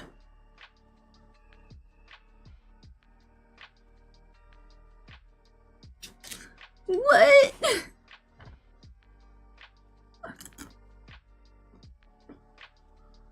Wow, okay.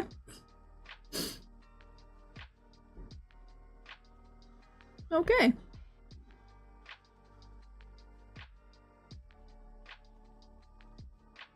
What? Okay. Next, the devil. I always had a problem with sleeping growing up. Many times I'd get sleep paralysis, but after I blessed my room, it hasn't happened in months. This happened to me about a year ago. I woke up in the middle of the night frozen. If I tried to move, I'd get a really loud ringing noise in both my ears. It would get louder each time I moved. I was terrified. I was too scared to open my eyes, but I felt a presence of someone in the room with me. My room isn't completely dark because I have a small blue nightlight. I open my eyes and see a very tall and dark figure with two horns on each side of his head, just standing there in the corner of the room, facing me. I panic and try to move my body. The ringing gets louder and louder and louder, and I can't stop myself from crying.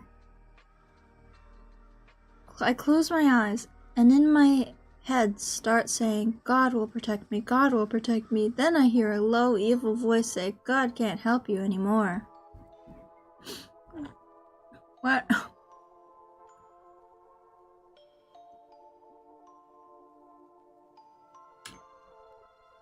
I've never gotten sleep paralysis.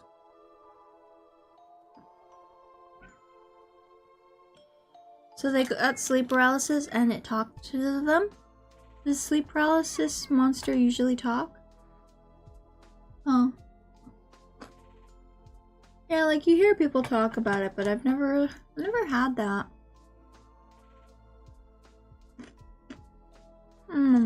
Right?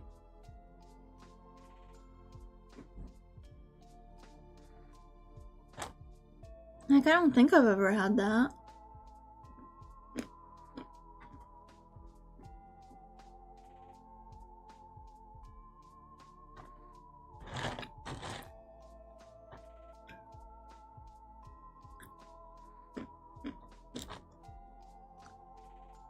Sorry, I'm very snacky.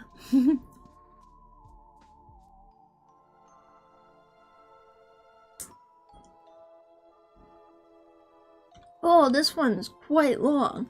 Okay.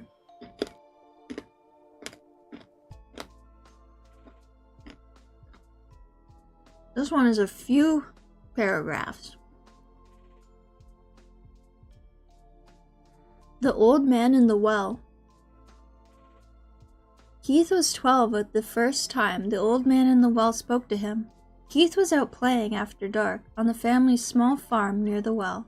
The old well had beams supporting a rope and pulley with a bucket attached, even though Keith was told that well ran dry before he was born.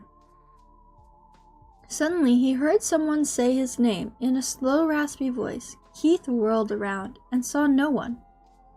A look of confusion spread across his face as he heard it again. Keith. This time, it was said with more force, a bit louder. The voice sounded like one of the old farmers who liked to smoke, thought Keith. Looking down the well, Keith heard the same voice asking, "Have you got anything tasty?" Keith couldn't see anything past the first 12 or so feet down the well, even though it was a full moon. "Who are you? How'd you get down there?" Keith asked. "If you give me something tasty, I'll reward you," replied the voice. All Keith had were some cookies he had stuffed in his pocket as he left to play. He put those in the bucket and lowered it. He had lowered it nearly 40 feet and was literally at the end of his rope when he no longer felt the weight of the bucket on the rope. 20 seconds passed, and he felt the weight of the bucket again and began to pull the bucket up. As he finished pulling the bucket up to the top, he heard the voice again. "No nice." What? "No nice." Keith saw a reflection in the bucket and saw a rectangular piece of silver metal, about the size of an army dog tag. It was completely flat and smooth. "Want fresh," the voice said. Even though Keith tried to talk to the old man again, there was no response.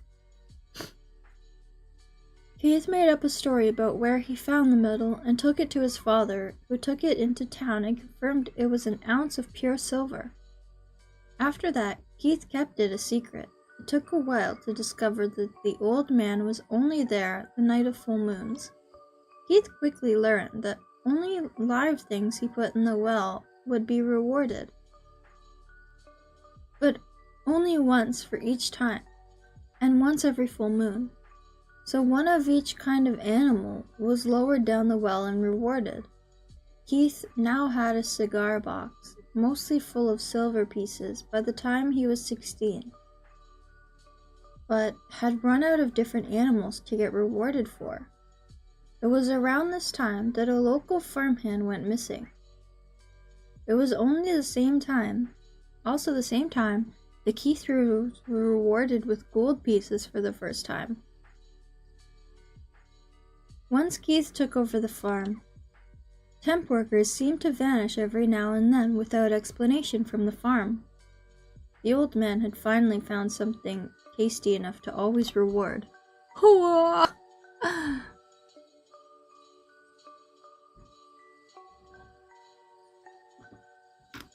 that's interesting. Yeah.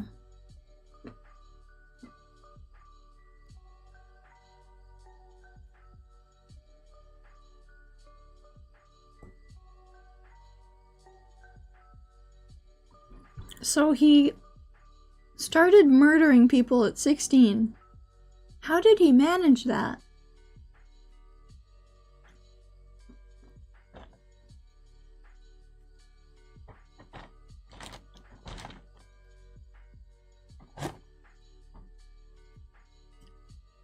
Yeah, care to explain?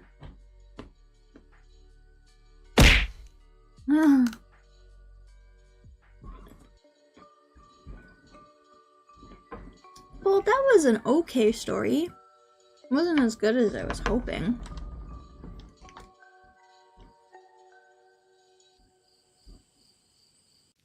True. True. He was conditioned for it. But only because he was trying different things, because he wasn't getting the good reward, so he was like, oh, maybe a mouse, oh, maybe a bird, maybe a cat, you know? Oh, good night, I'll eat your meat. And I guess eventually he was like, okay, none of this is working.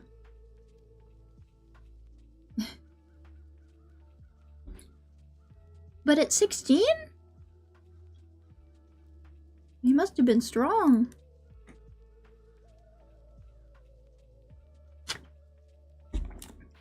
Let's see. Let's read this one. The light.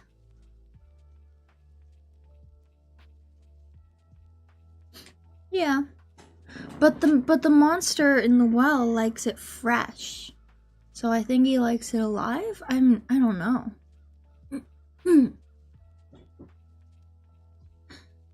We make fun of little kids for one thing, leaving lights on everywhere. They turn lights on in every room as if it's some sort of security blanket. No, that's what parents do. And if you ever force them to turn them off, they cry and scream and eventually you give in. The only time they turn them off is with their parents. They feel safe. So, very safe. I'm the monster that lives in your closet. I'm friends with the one under your bed and the one in the shadows. When you see us, you flee to your mommy and daddy, but we're not here to hurt you. We're here to protect you. If you think we're scary, just wait till you see their true form. They masquerade as one of you, and you can never tell. You humans must be blind. Your true monsters sleep just down the hall. They pretend to love you, but it won't last. They try to convince us to let them in, but don't worry. We really love you, and we will protect you. So when you see a shadow, flit, or a figure in your closet, remember, we scary monsters protect you from the human ones. So you're safe with us for now. I mean, yeah, okay.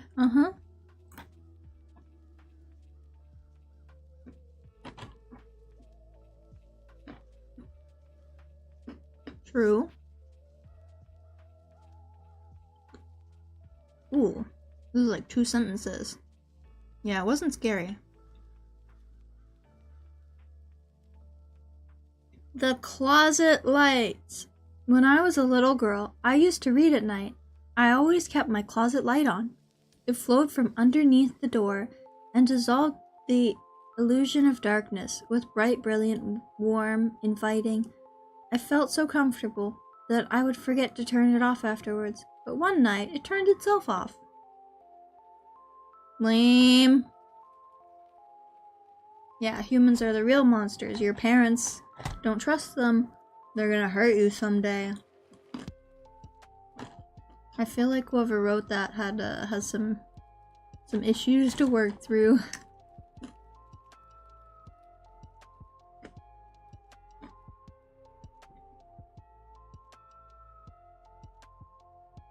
Wedding day. I first met my wife in high school. Her beautiful, sparkling eyes drew me in. They were a reflection of heaven, and her voice, a chorus of angels. I proposed after we graduated from college, and we planned our future together. But things have changed since then. She's been acting strange lately. In bed, she'd toss and turn all night, muttering under her breath. Some nights, I'd hear other strange noises, like faint screams. I still loved her, though. We decided to get married at our local church. Before I knew it, I was waiting at the altar for her to walk down the aisle. I nodded to the priest and signaled to the men sitting in the front row. We pinned her on top of the altar as the priest wrapped her arms and legs in chains. She hissed and howled, her body writhing in agony. The priest grasped the crucifix in front of her face and began the recitation. I wasn't going to let her go. I wanted my wife back.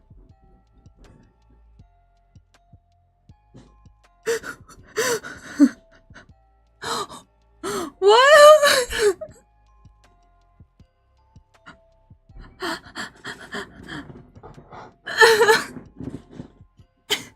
So she... Oh my god. So she was possessed. Oh my god. I waited for her to come down the aisle. I nodded. We pinned her on top of the altar. Wow! I don't remember that happening at weddings.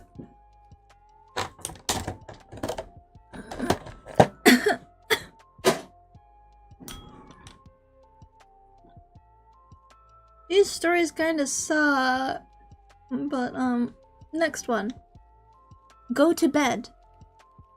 I think this will be the last story, and after this, you will all go to bed. I'm reading you the story, go to bed, and then we are leaving. Okay? Last story. And then we'll say goodbye.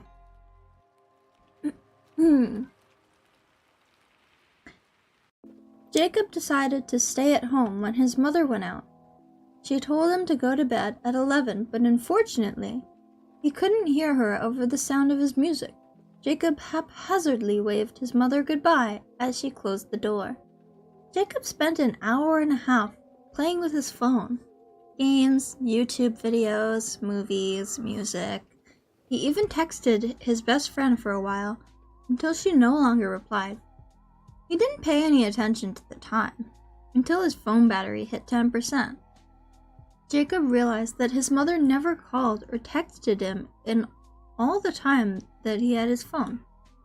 Jacob sent her a text. Hey. No reply. He was confused as to why she wouldn't answer him.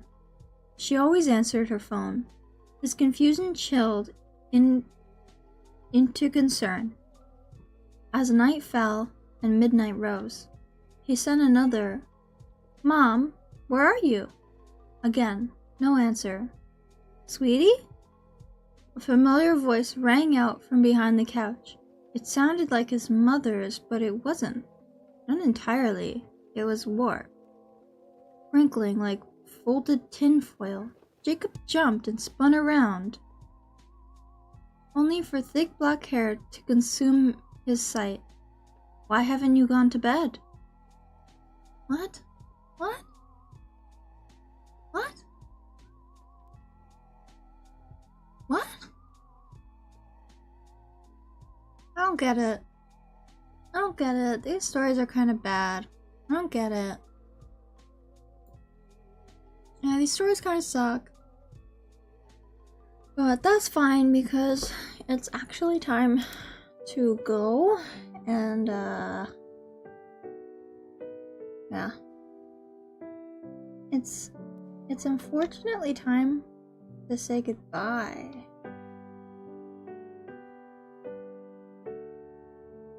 Why is that music not working?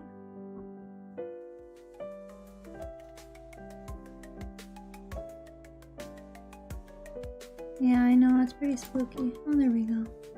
Music is working. Okay. I just couldn't find it on the sound meter. Don't worry, I was just testing. But, yeah. So we had some good story. Well, not really. No, not really any good story. All kind of mid or bad stories.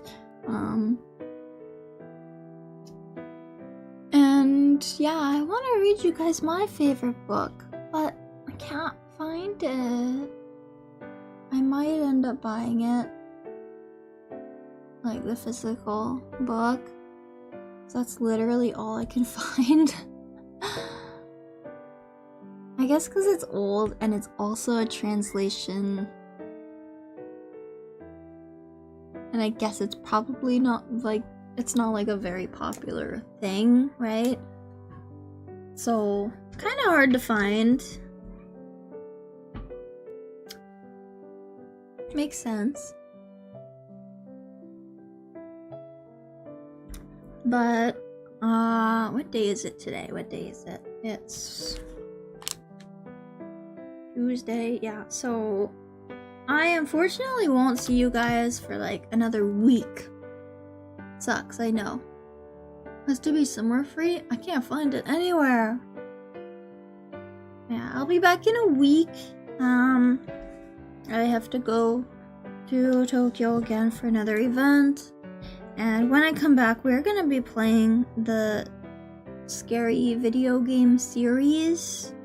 The like series that we played last year. Was that last year? It was 2 years ago. Cool. So we'll play that. I'm excited to play those. I've been wanting to play them. I'm gonna buy the whole set. We're gonna go through them for the next 2 months basically. And maybe reading. I don't know. Maybe we read bedtime story. Okay. Well, I'll see you guys later next week. I'll have a new costume on. It is Halloween after all. What are you guys gonna dress up for Halloween? Tell me on the Discord or on X in Twitter, whatever you want to call it. I'm a pumpkin. And I will see you guys later. So, thank you for hanging out with me today. 今日も聞いてくれてありがとう. And I'll see you guys next week. Have a good rest of the day or good rest of the night. Whatever the hecky time zone you're in. Have a good day. Otsumaru. Otsumaru. Ayachimi. Bye bye. またねー。